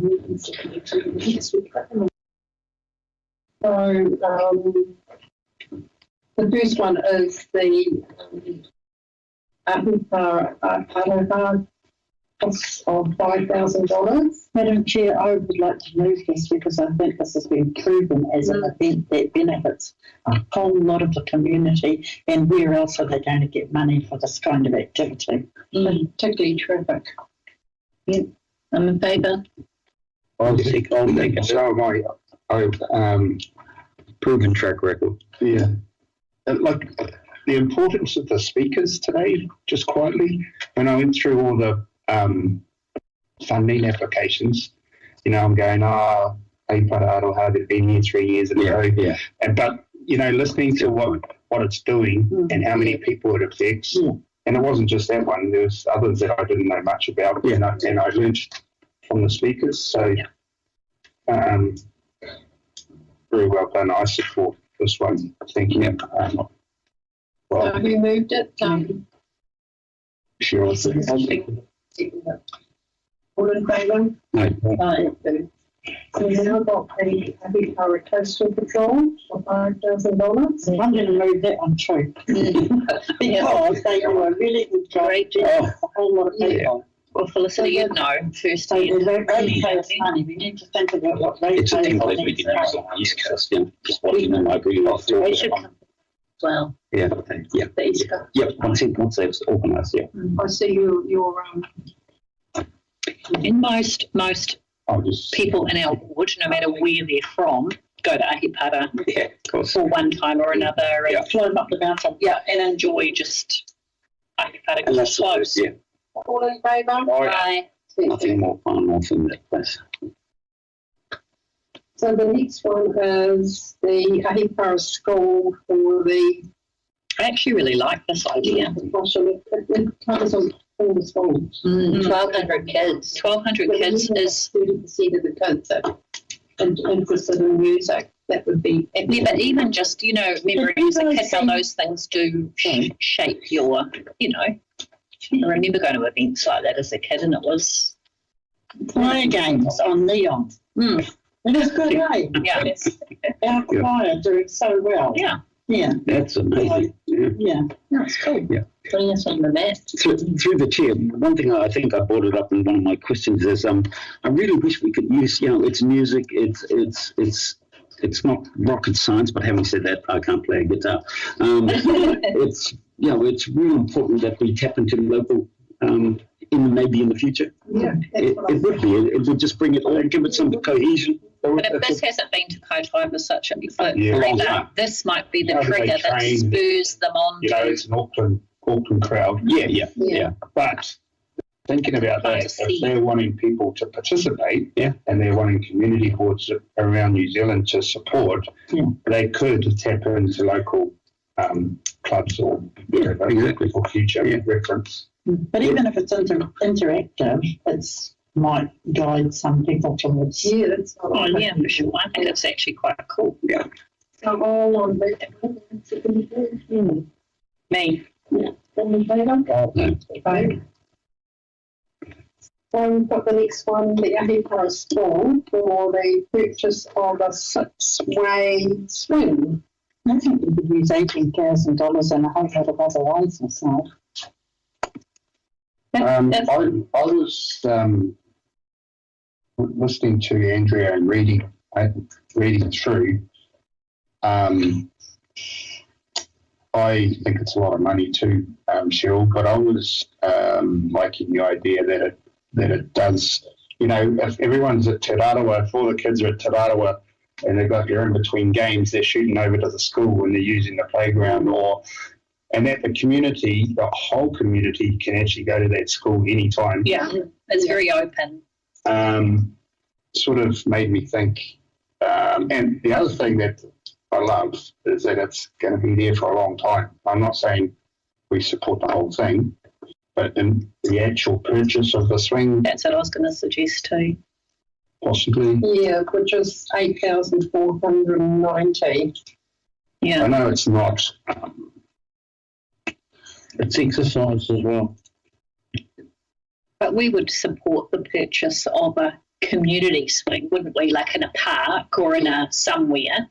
We have done. Yeah. So I kind of see this as that, like it's a community I mean, I've taken my kids there countless times. We And they did really obviously do fine with all that new stuff at Good Park. It is quite a way away though, like that corner is used quite a lot. Yeah. No, I'm just bringing that to the table as well. I'm happy to move the purchase of the swing, Yeah. the physical swing, and the school's going to have to start raising money to get it installed. So you're looking at something like 8,000? I think it's 890. Okay. 849. 8,4, yeah. I can do that. All in favour? Oh, sorry, taking those. Right.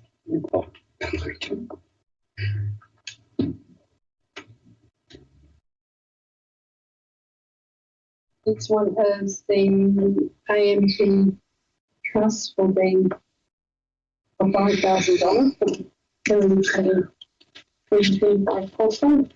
And this is one ethnicity and one gender. How does the group feel about ratepayer funding going forward?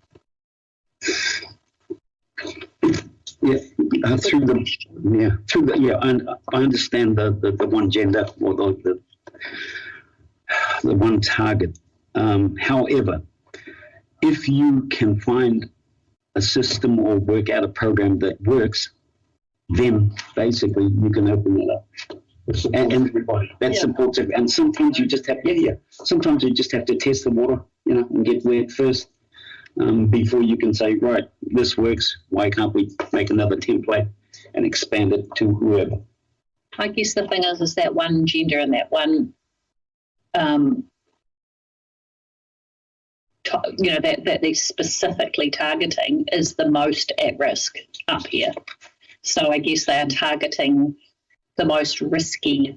Yeah, so I wanted to hear from. I understand. Yeah. Sorry, and I didn't respond to your letter. No, your email too.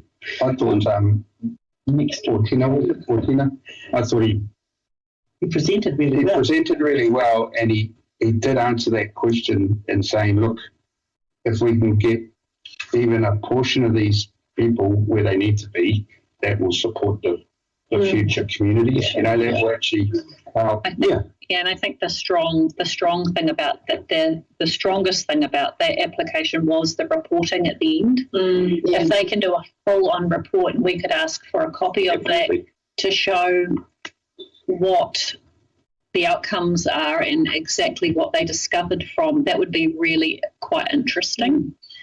To gather all that info, and actually, if we could get a copy of that report, would be quite interesting. So I suggest it's only for rent.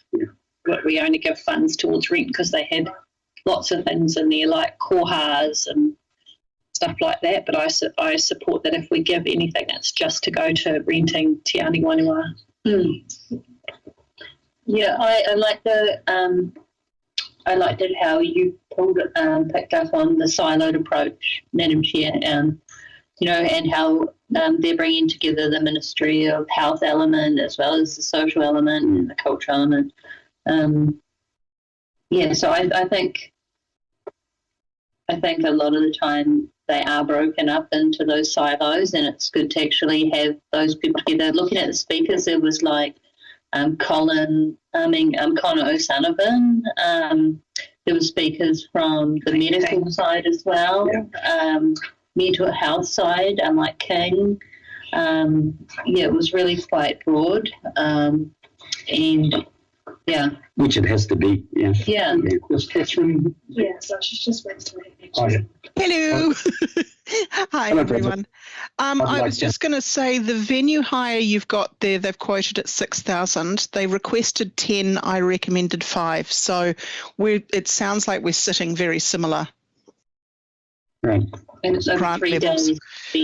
It's not just a one day thing. And it's quite a lot of people. Sorry, Catherine, John here. Can I ask, has someone done a tally of where we will be post today if these what our balance will be? It's in the Yes.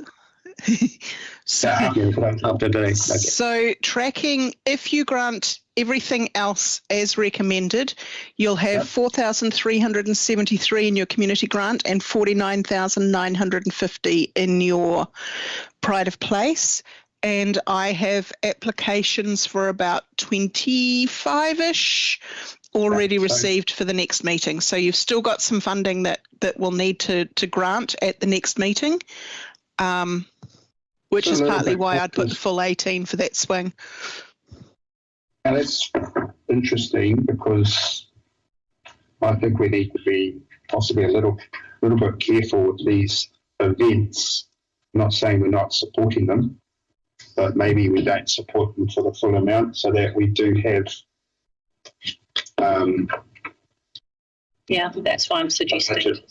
For next round. It doesn't carry over. We can't carry it over though. No, but we're going to be about. You said you had 26 applications for that, and if we $25,000 worth of funding application. Yeah. Not 26 applications. That still means that you've got about 25,000 to grant somewhere at the next meeting. But if we give everything today, we've only got 4,000 left. Is that accurate or approximate? No, 4,373 in the community grant, 49,650 in pride of place. Yeah, but we can't use the pride of place in the community fund. We can't switch it over, can we? Technically not, but the board can decide where it allocates its funding from. And if it is a case of use it and lose it, the board could decide to allocate funding from the pride of place at the last meeting of the financial year. It's not ideal, but yeah. But we could allocate funding to something specific like the sports hub, for example. We want it out of the We'll need an application or a report. So if you're wanting to do that, then I'll need to get Mark or someone to make an application, and I would need that by the end of this week. Because we've got to have something, audit have said we have to have something to back it up. So either a report from staff recommending where the funding goes or a funding application. That's fine. Okay, so I know that Angela was working on some applications as well to come in for the next month as well for the business association. Through the chair, I'd like to propose that we move 7,000 on that one. Which one? So they're only asking 5. That's recommendation. That's for 10. We recommended 5. Well, Catherine recommended 5. Yeah, sorry. You're proposing again? I'm proposing 7,000. Sorry, I don't. Understand. I'm happy with the 5. I'm wary of what we've got left. Yep, understand too.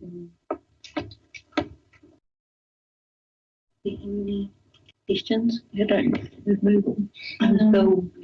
I'd actually like to have seen the scope actually in this particular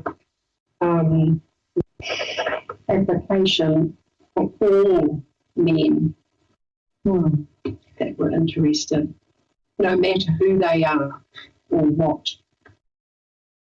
Yeah, well, it could be. We don't know that. Yeah, well, it does say in the application that it's for. Yes, sorry through the chair. Like I said before, you need a template. You need something that can work. They're addressing a real troubled area, backed up by the information I got from the DHB. Similar problems. Theirs was statistics, and that's why I've just put that down. That's all.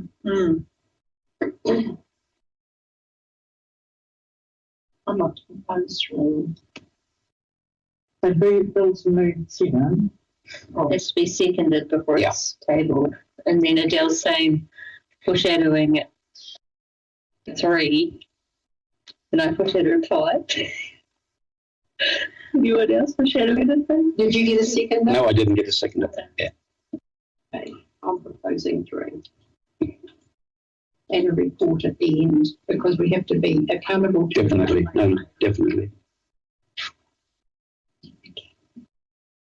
Have a seconder? And I can we? And I move 7. I mean, I move 5. Do you think we could? I'd like to know what we're going to do with these. If we just sit if we give 5, because I agree with the principle and what we're doing here, but I really want to work backwards and know what we're going to, because there is still some stuff here that I wouldn't mind supporting. Could we just circle back to that? Okay, we'll go back to that one. Keep going and circle back. See what we, get Catherine to have an add up as we're going.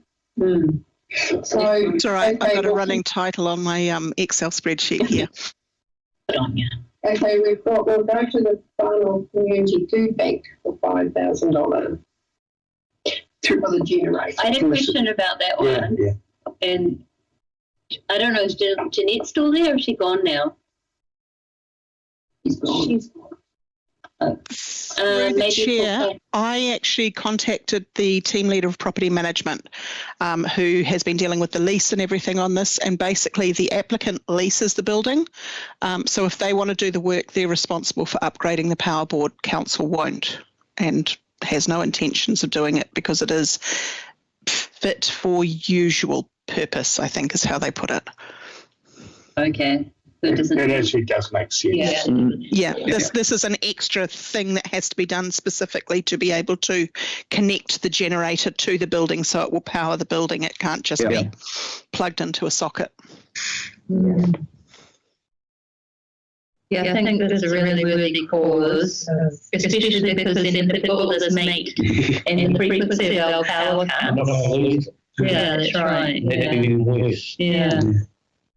So the actual budget is 692, which is the upgrade of the portable generator. So they have got quite a bit of money in their account, but I don't know if that's, I would assume that it's earmarked. They just mentioned, sorry, they just mentioned that they're going to have to be cutting down their packages. So, it's such strange. Yeah, I'm just wondering what we've got allocated for the 100K in their account. Would it be food? I don't know. Do they get like a big grant and then that does them for the whole year?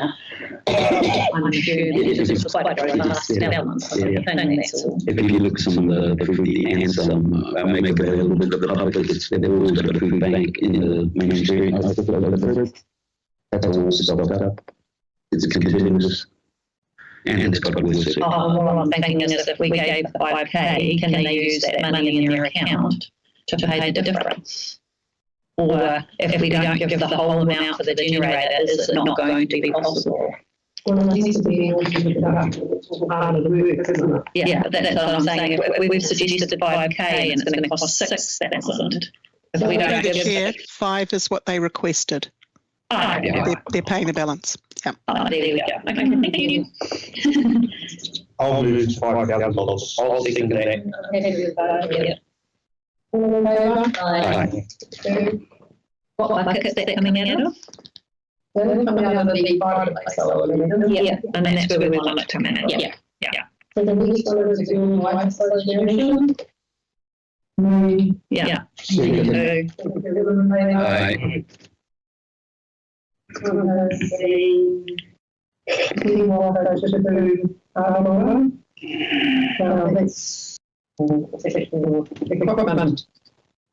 And membership. Yeah, it was an interesting discussion. We go, supporting a membership, but I like the because it's next to our church. I see pink certificates in there. Yeah. Quite a lot. Yeah. I definitely would like to support the purchase of the equipment. Yeah, got it. 4517. Is it? Yeah.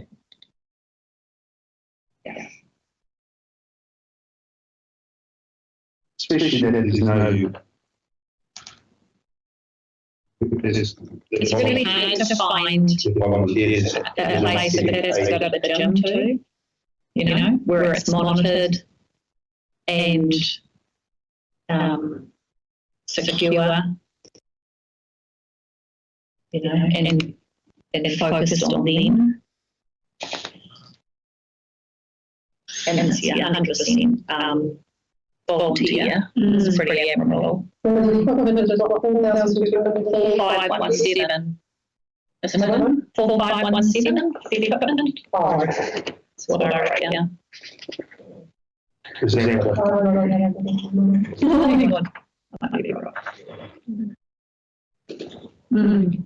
So if we were to buy the different, if we were to buy some equipment, would that mean that it could come out of a private place? You can take it out of pride of place. The board decides where the funding comes from. So if you direct that it comes out of pride of place, we can absolutely take it out of pride of place. Yeah, I'm happy to do that. Yeah. So that'll be, what is it? 4517. Yeah, 4517 is what it says in the quote. Yeah. The board gets to decide what's going to be with it. Yeah, I say 4517 at the price. Yeah, That'll make a report and a half. I'm happy to 4.5. Yeah. All in favour? Aye.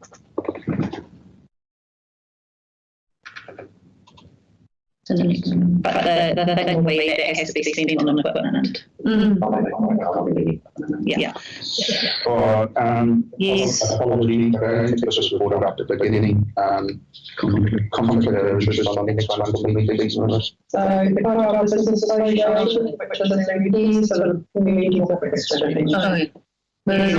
Second. All in favour? Aye. Get the one we use. And the next one, I don't think we did that one. Next one is the CCTV. Yes. And through the chair, you will have noticed that I made the comment that there is a wider application going in for Far North CCTV under the Proceeds of Crime Act. Unfortunately, this wouldn't fit in with that, but it's just so that everyone knows we are still working on that as well with the police. Next one. So, have you done the CCTV? No. Oh, yeah. So we've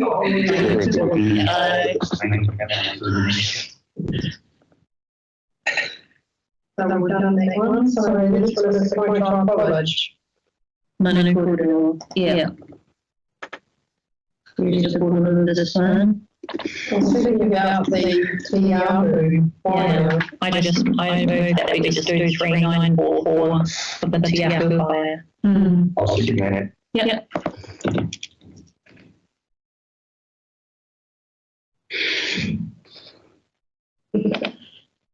Yeah. I'm in favour. Which one was it?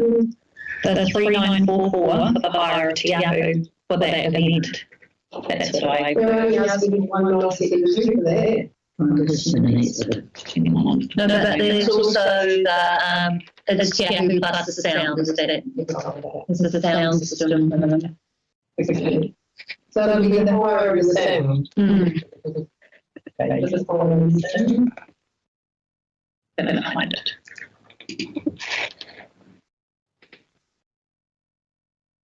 All in favour? Aye.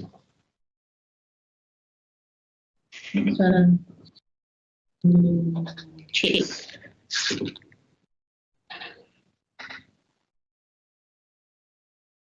Well, the higher of Tiahu for that is 3944. Oh, yeah. So I say 3944 for the higher of Tiahu. For Kaitai College. Yep. That doesn't include sound, that's just Tiahu. Oh, you talking about the Kaitai College one? Yeah. That'll do. So I don't want you to say and the sound and they can't produce a receipt. 3172 for them both. She's just got page 299. Yeah, but one will be what they're one will be what its actual costing, and one will be what they're trying to get. Yeah, so I'm just saying it's pay the actual 3944 and they can spend. So what's it going to do? 394. So that's just for the hire. No, the sound is underneath at 2,400 plus 3,944 for the hall hire. Yeah, so I'm just saying 3944 for the whole hire. This is what you wanted to do. That's what I propose. So who was the mover and seconder? Because we've had to theory and I agree with that. 3944 only. Yeah, I'm in favour of that. It's consistent with what we're doing. So do we vote again? Madam Chair? Do we vote again? Yeah, we already voted on that. We're just moving and sound. Oh, yeah, cool. So not ground. Okay, great. So the process is done.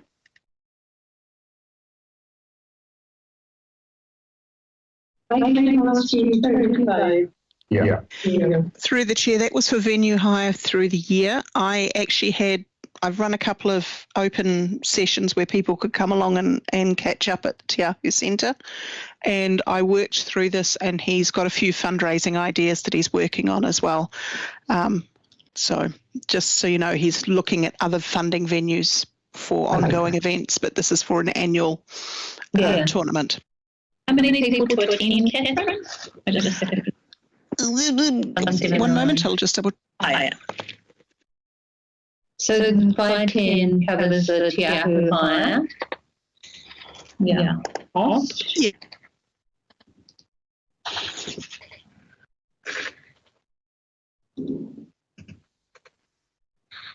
Hire.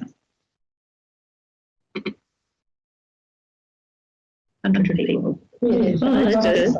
Yeah. I say yes. Yeah, I'm favourable to cover the Te Ahu hire. Yeah. And through the chair, they're working with the Kerikeri ones who are hosting annual tournaments down at the Turner Centre as well. So they are working with other clubs so that the tamariki and rangatahi who are coming aren't just playing each other. They get the opportunity to play others as well and increase their game skills. Quite big in Kerikeri, apparently. Very. All of them over? Aye. So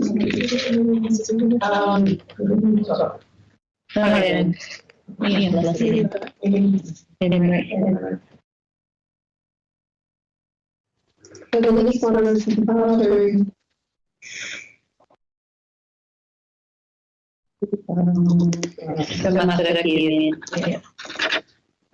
I like it that it's Taipan on the reserve. Like we've done all of the work out there.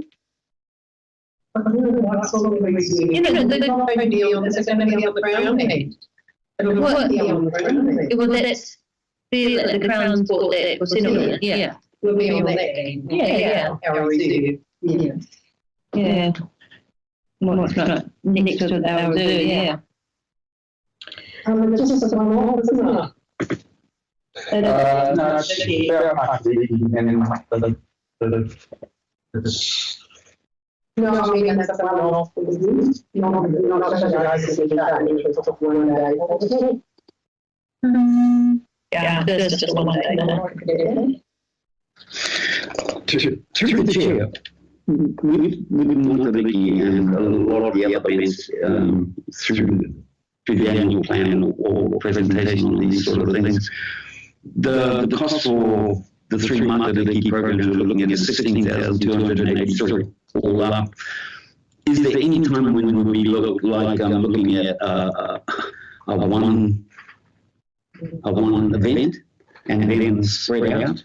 You can visit your sites, or is that just too much? I'm just asking. It's becoming a massive funding request, Monterey, isn't it? Yeah. I'm saying we did three. So it's going to, if we go through all of them, 16,283. And they're all in different locations. Yeah. I understand. I find the difference with this one is like the last one, probably the Matai up north.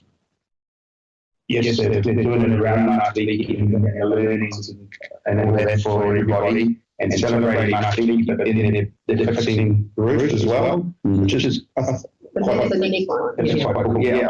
And the difference here is we've just got the celebrations and the community, I noticed that the high end has been supplied by the marae, and they're funding it themselves.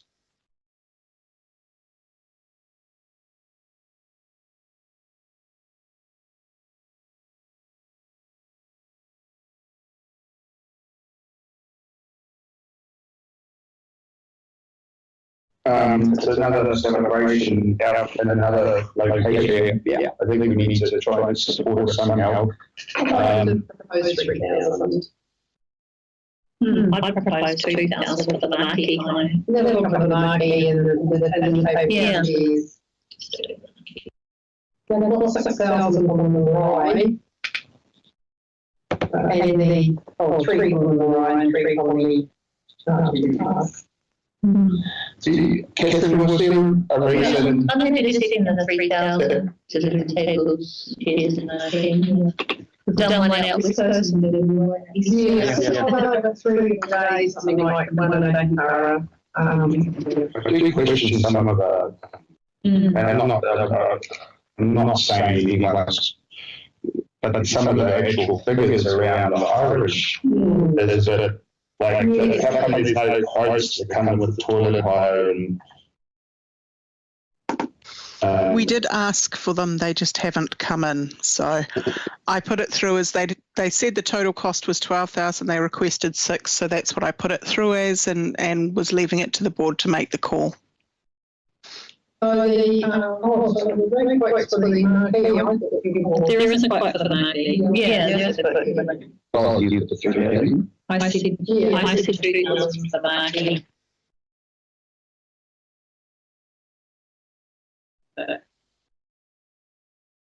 What are you saying, sorry? What are we on, please? Sorry, I said I'll second that. The Rachel paid $100 surcharge for a public holiday cost of hiring. Let's get it started out there, put it on. Surcharge. I like it as well how there's like one at 800 per day so that people can. Is it within 300? 3,000, sorry. Aye. So the last one is the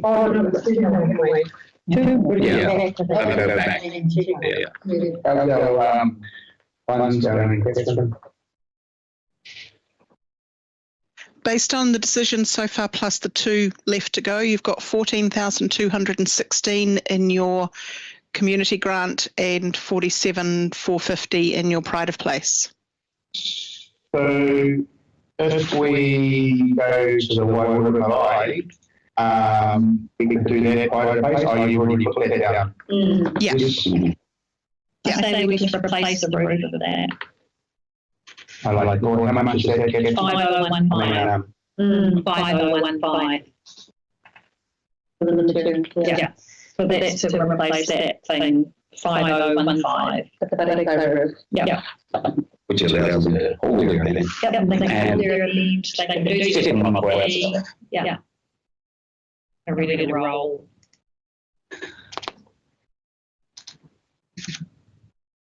I think it's really important to have more spaces like that, like the Marae, because there's a lot of events. Yeah. So you make it around 5,000, you sell a steer at $15 somewhere. Yeah. Yeah, I'm happy with that. 5,000.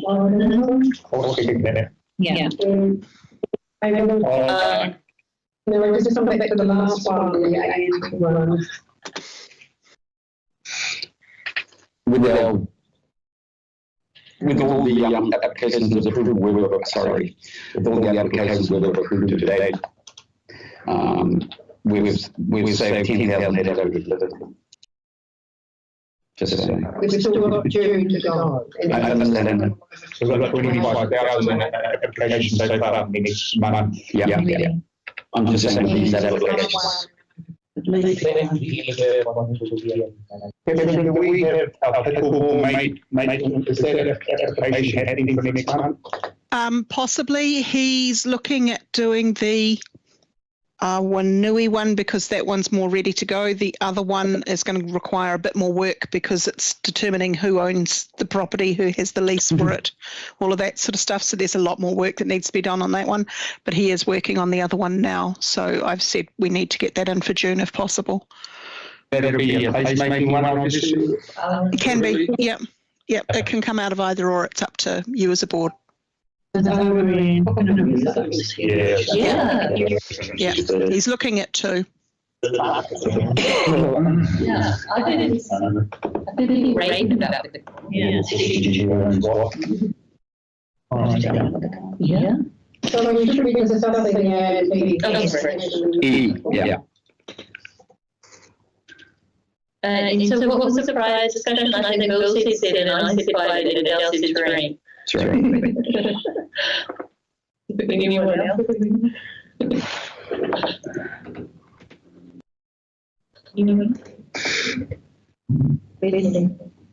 I'm going 3.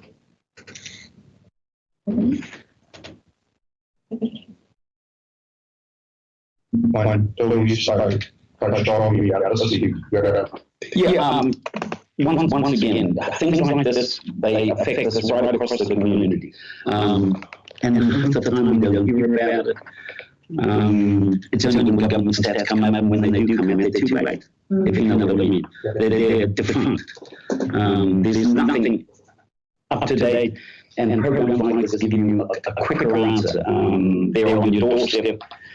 And if it works, I understand that it, yeah, I understand too. It has to work because if it's in our area, it just means we get a better response, and everyone, all communities, parts of communities, they're advantaged by that. We can't just keep turning our heads and saying, oh, some other department will handle it, we've got to handle our own rubbish. I don't know if you know what I mean. Yeah, no, I understand that. But if you don't design something and get that in place, and I understand that it's focused mostly in. But again, once again, stats through that's a big problem, backed up by the, like I said, talking to the health board. It's a huge problem. But again, a lot of it is just we don't hear about it.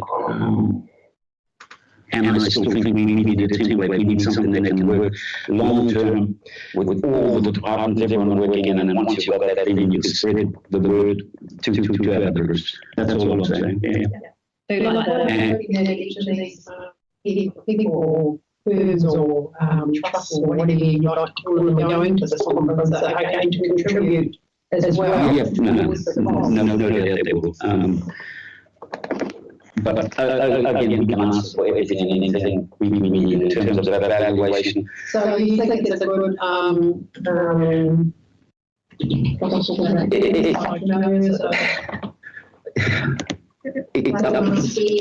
what we see here, we say in all the rest of the courts, etc., the streets, people in the streets, you've got theft, you've got vandals, you've got damage, you've got people just lying around doing nothing. It's hard to. No, I know, but we don't do anything about it. That's all I'm saying. Adele, you know, we've got to face the issue, and why not face it in our own backyard? Just looking at the definition, does suicide prevention, drug and alcohol, harm reduction, education initiatives, justice reforms, mental health resilience, and domestic violence. So they didn't mention drug prevention, did they, in there while we were speaking? So that's, he did say.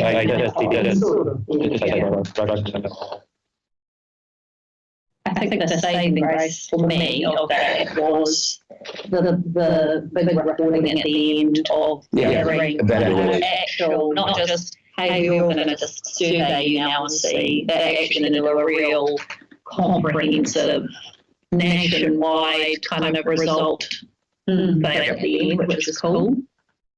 5K, John, are you saying? Oh, I think it's already there. What do you think, Cheryl? You're very quiet. I don't really, I would get it from Bill because, and I'm listening to what he says, and so I'm sort of tending to head in his direction, to be honest. So once again, you said that. Yeah, I was thinking that.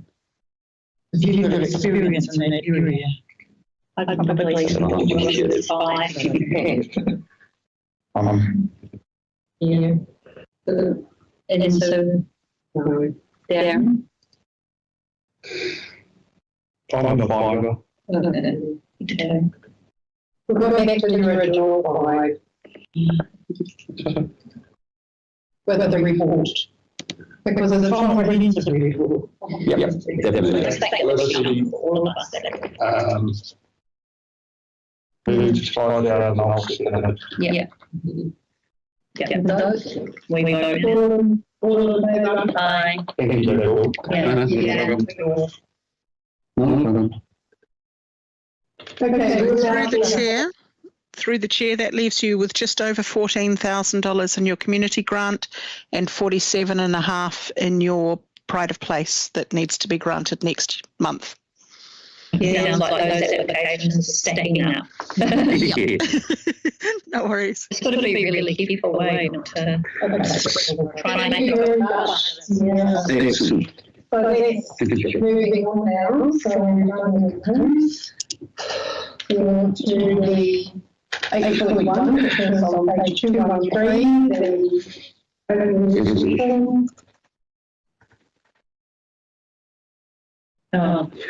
This is just the thing where we asked for Kevin Johnson, Delivery Operations Manager.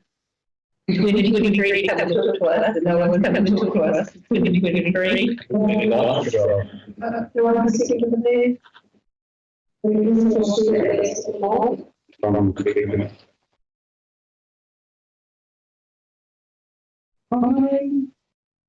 Number 3, individual community will receive footpath reports and suggest some footpaths, and nothing's happening about footpaths. And I brought up at the last meeting that the council resolved to employ 2 more staff. They've got 400 staff already, according to what someone said last night. Are they putting money in the direction? And I know about buckets and things, but the thing is, it's all ratepayers' money, we're not getting any cars. There is one in the next budget. This is in terms of remove the funding for footpaths. And it's going to be next Tuesday is the principal meeting to Coco committee, and that's going to be part of the discussion. But I think the focus on fixing drainage, like on Mansfield Road, will also be the focus. So, yeah. So our focus is the council on actually doing its core business, which is roads, drainage, footpaths, library, etc. It doesn't seem to me that 400 staff are doing anything. Well, next Tuesday will be a paper, hopefully, that includes about drainage. Roads, yeah. Specifically Mansfield Road. But they'll also talk about the opportunity to choose the budgets. They could choose footpaths or they could choose drainage.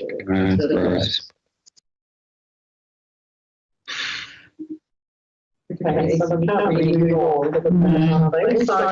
After next Tuesday. I would like to see like a resolution around the point for stage 3, and then we're putting nothing back on the team of any costings for the playground. Because we want to take our hands to the public cover this course. Well, the problem about it is and we need to start using it. And I'd like to have something that the journal July these from the team about costings and how much I mean, you're spending a lot of time on spatial planning, etc. So I'd like to see you coming on this area. Because it's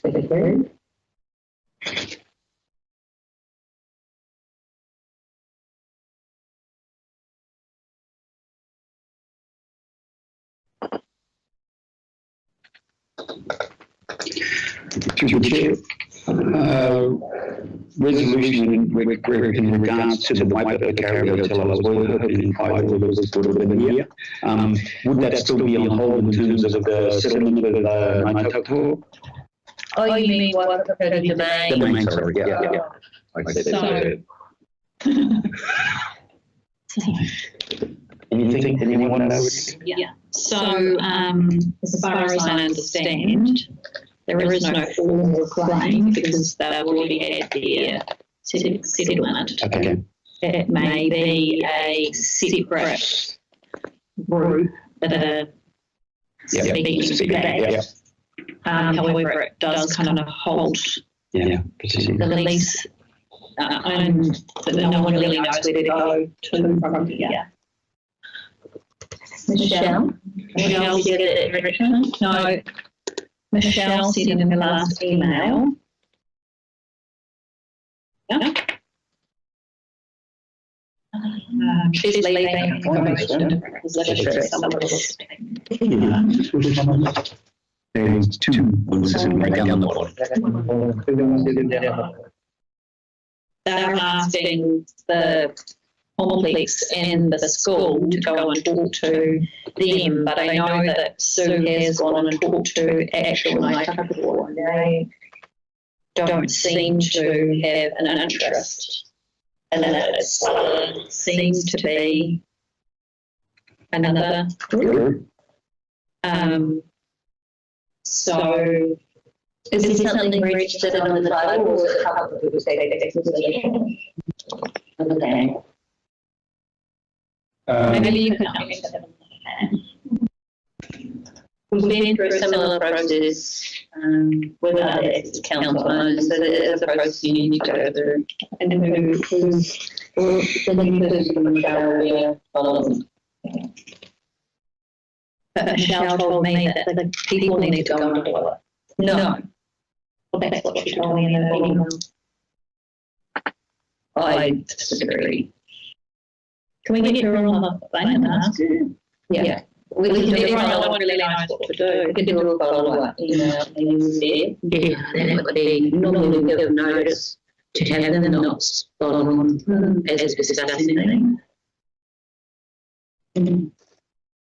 I know that the school and the sports complex are all keen to move forward, all in agreement, and everyone seems to be. But I don't know where. Great. So in the meantime, we've actually gone out and there'll be submissions here on this week anyway.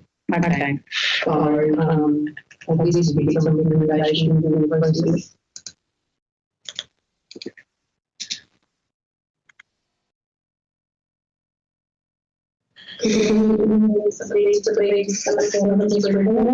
Through the chair, page 219. I was informed that there's a new project manager for buildings. Yeah. I told them that last week for you in the council meeting, and I told them to contact you at the council meeting. That's all I wanted. And no one's contacted you. Not yet. Thank you, Felicity. They to maybe send another email. Because we wanted to know the budget as well, as well as the content. And I specifically said, please contact the community board specifically with it. Thank you, Felicity.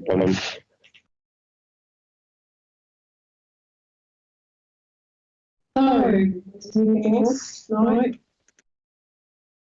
We're talking about the email report. All in favour? So now we've got the meeting members report.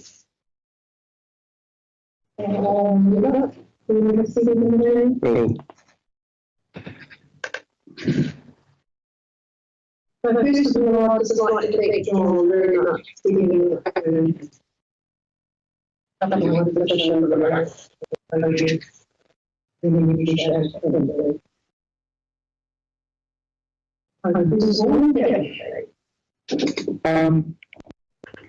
really got one, and I've been trying to get our track overall edge to maintain. I've got some awful photos of it, down to one lane, some cases half a lane. It's overgrown. I put my first application was way back in November for Christmas. It still hasn't been done. And if we don't, it says here it's under action, so that's good. But if it doesn't get done soon, we're going to lose it. A lot of work into that track, and it's a real crowd favourite. But at the moment, it's disgraced. Do you know staff members to talk to? Yeah, I have emailed and talked to everybody, and I haven't had any response whatsoever. Vicky, Victoria, Nikki, yeah. But all of a sudden, no one's answering phone calls or emails. We'll give you send another email. But it's under action. Oh, Haven't had that for a while. send an email for a date.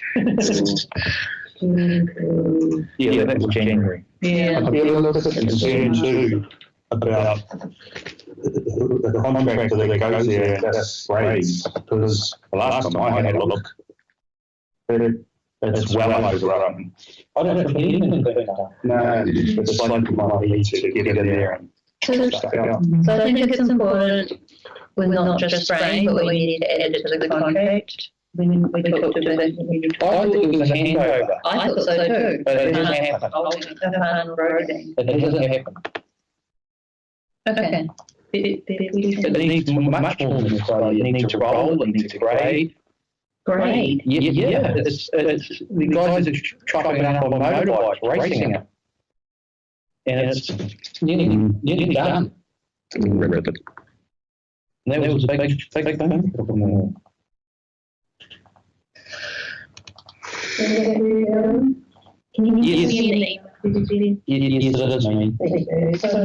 Yeah, but I'm taking it as read, but I'm just on the 16th of the 4th, I'd like to bring up a couple of exclusions, please. Is that possible? It's the date 16th of the 4th. I'd like to update the board. Next, that's you. That's me, thank you. Anyone else want to comment on any? Oh, these things. This is a couple of little things. Here's my report here. Can we get an answer? Listen, I'm going to help you. Really, the ownership of the stuff that the revitalisation group transferred into. So I've said to KBA, they're out of warranty for all these digital clients. And I'm not sure, as you know, we had to just right at the beginning. What are they doing?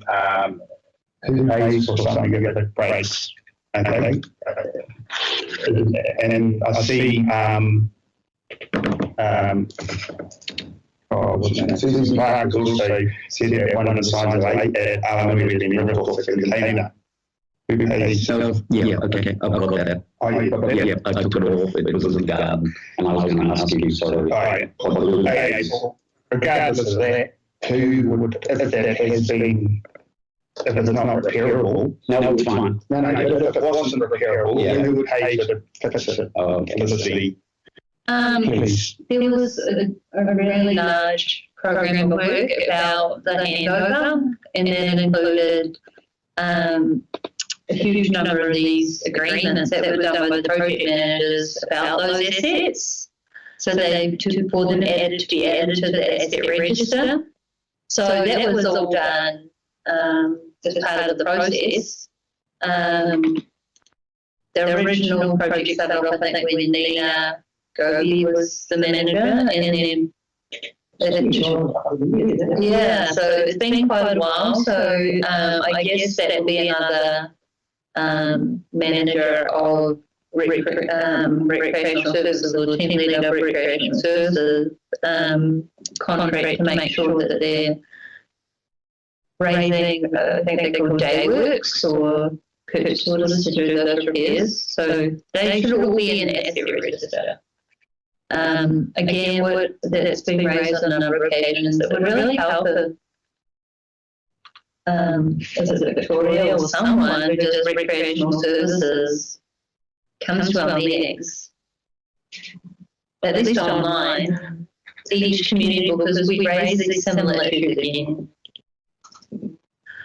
Because the other question I had was about the mowing too, like at April, the grass is up to my thighs. Like it's like 800 centimetres high. I shouldn't laugh because it's embarrassing. I couldn't get a pre-Christmas mow anywhere, and we had grass the same. And they didn't mow until the first wave of tourists went home. Yeah. After the 15th. So I think as well, the mowing people, the contract people need to come in and talk to us again. Like not just the contractors themselves, but also the council staff. So to answer your question, I think, well, I know that there was a huge handover done and there should be an asset register, but I don't know. I believe if they are in the asset register, the KDA or the I don't know, I don't have an issue because the council would have to repair something on those signs, like the digital signs. Yeah. It's just, they need to be warned, that the community does, because if it was going to cost them, they need to keep some of that. They should all be council there. So do we need to request confirmation of that from Hiku Revitalisation handover all those projects to the council? To the council. How can we do that? Can I can do that. Thank you very much. We actually wrote a big spreadsheet, I think, we can do it and Lucy Clark, there's a big spreadsheet, so I didn't mind to do that. Through the chair, can I ask you a question? That came off in that 1 year came off in the last storm. So I put it in normalised, it's there, cleaned off. Can you tell me what you use? Only the prices will cover that. No worries. We weren't allowed to build there. No, to protect that. Yeah, I know. It's about the second time they've come down, I think, in that area. Okay.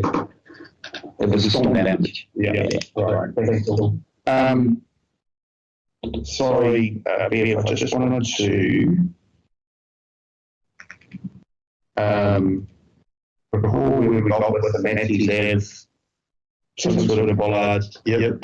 423262 267, I guess. Let's have a look at that one. 423262 No, that's cool.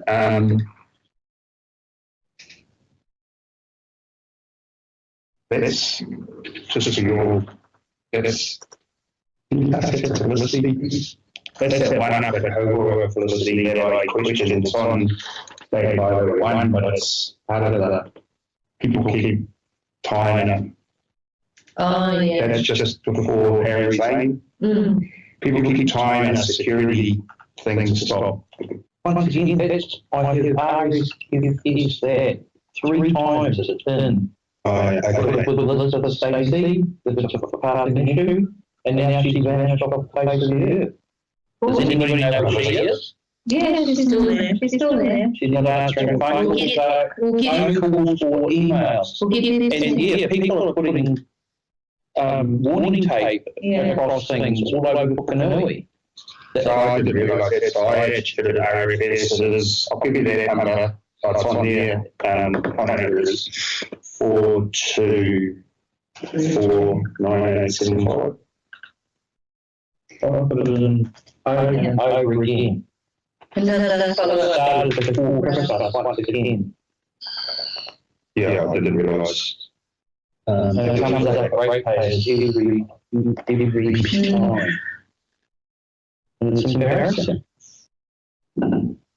I'm doing my job, the rest of the party aren't doing theirs, it just stops. I also had similar feedback about me logging RFSs and so on through a spreadsheet of all the RFSs so that they don't, so it's all on one spreadsheet. Maybe we need to formulate like a spreadsheet of all of our sending RFSs with Bev so that we can just keep following up. Yeah, because they don't save properly on your portal. Yeah. I want to go back to an RFS. Sometimes they'll have a list, and sometimes it won't. Previous requests, the history. And then you go to sign in if you want to log in, and that's the weird discussion around business and how you anyway. That's my report. Thank you. Thank you, Just bringing Jojo Zoo up submissions at the moment.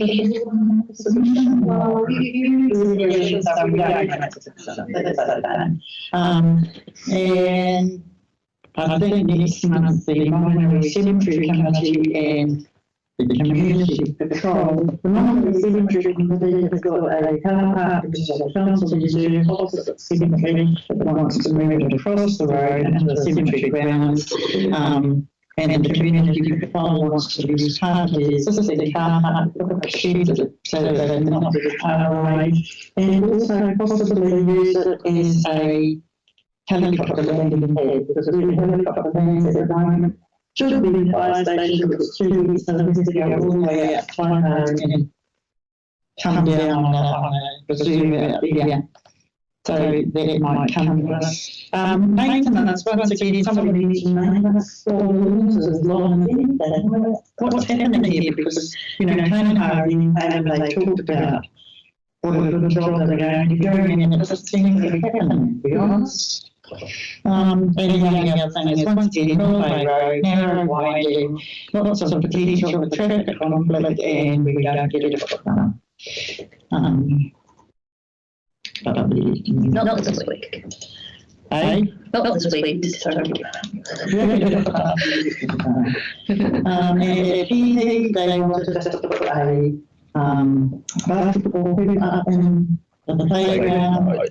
And what it was 4 months to go through, and I really needed that in my opinion. Well, make it next year. And they're put in a big forward anyway. Not because of running, they put it on the zoo, and it was funny before, and then put it actually in scrap it on the record, like you made up, didn't know. And the other thing is, I was just curious when I was reading about the chess organisation wanting some money to NTR, the ITR, have you engaged with Tanya Benham about your project? Why would you need to engage with Tanya Benham over everybody else who wanted to pay higher for a chess competition? I wonder. Just a minor curiosity question. It must be a question on every application.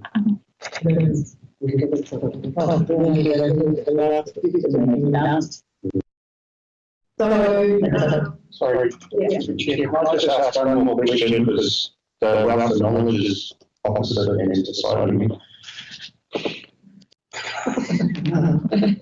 North Forest Trust. So it's going all right. All I do is file our annual returns and things like that. But I noticed that we haven't got enough money for, so every year it costs us approximately $500, and it won't be enough till they're telling us not to cut down the trees until 35. Yeah. So what do I do? And it's another 500 for. That's our only transaction a year. Charity, they do our annual return to the charities. And they pay Yeah, it's approximately that much. I didn't notice it would go up. possibly apply for funding. Yeah, well, I just thought, where would you, before I had our annual general meeting? Or else perhaps some of who they are, say, well, they're better for us. as part of your Contribution. The other thing that you need to be very aware of, and that's why you should be on the trust and not us old people, is that the lease expires in 2036, and if the community forest is continuing and the benefits come back to us, and we've got 100,000 for, care, 100,000 for something else, then you need somebody keeping an eye on make sure that the lease is renewed. So there's myself, Peter Jackson, Evan Bird, Graham Hodgson, and Mike McCart.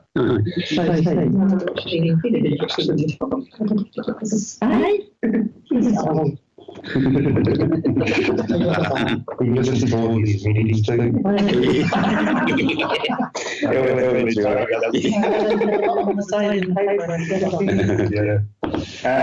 Okay, thank you. This gives me an idea, especially around summits.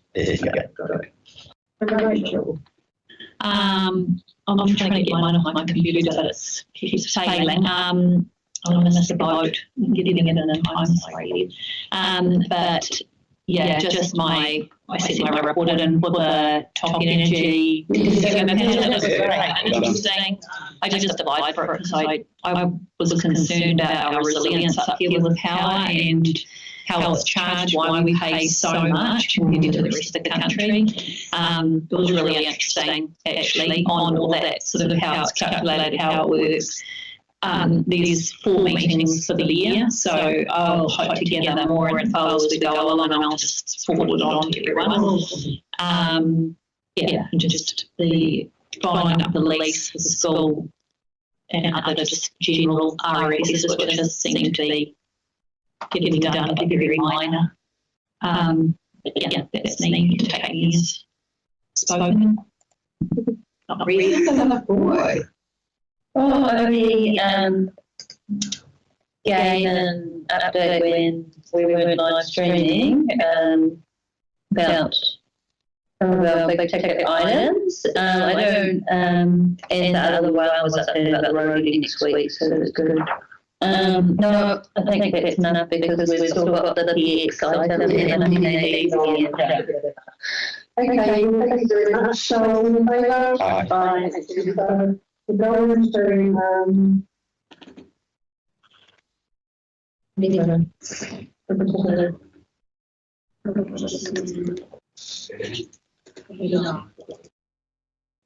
a resolution for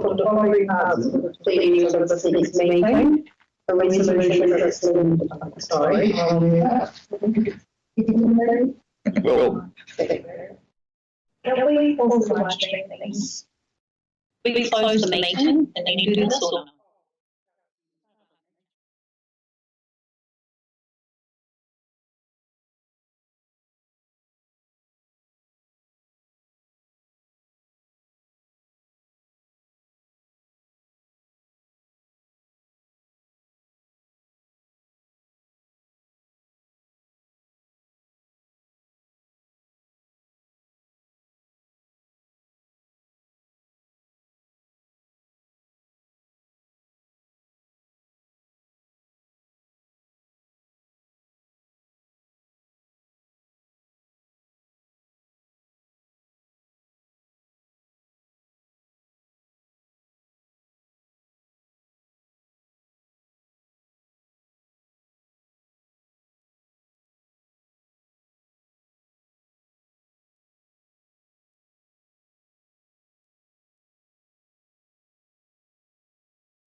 We have to go up to beauty fast.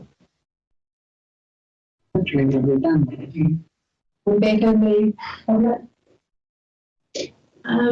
Marianne, can we move back into the public meeting, please?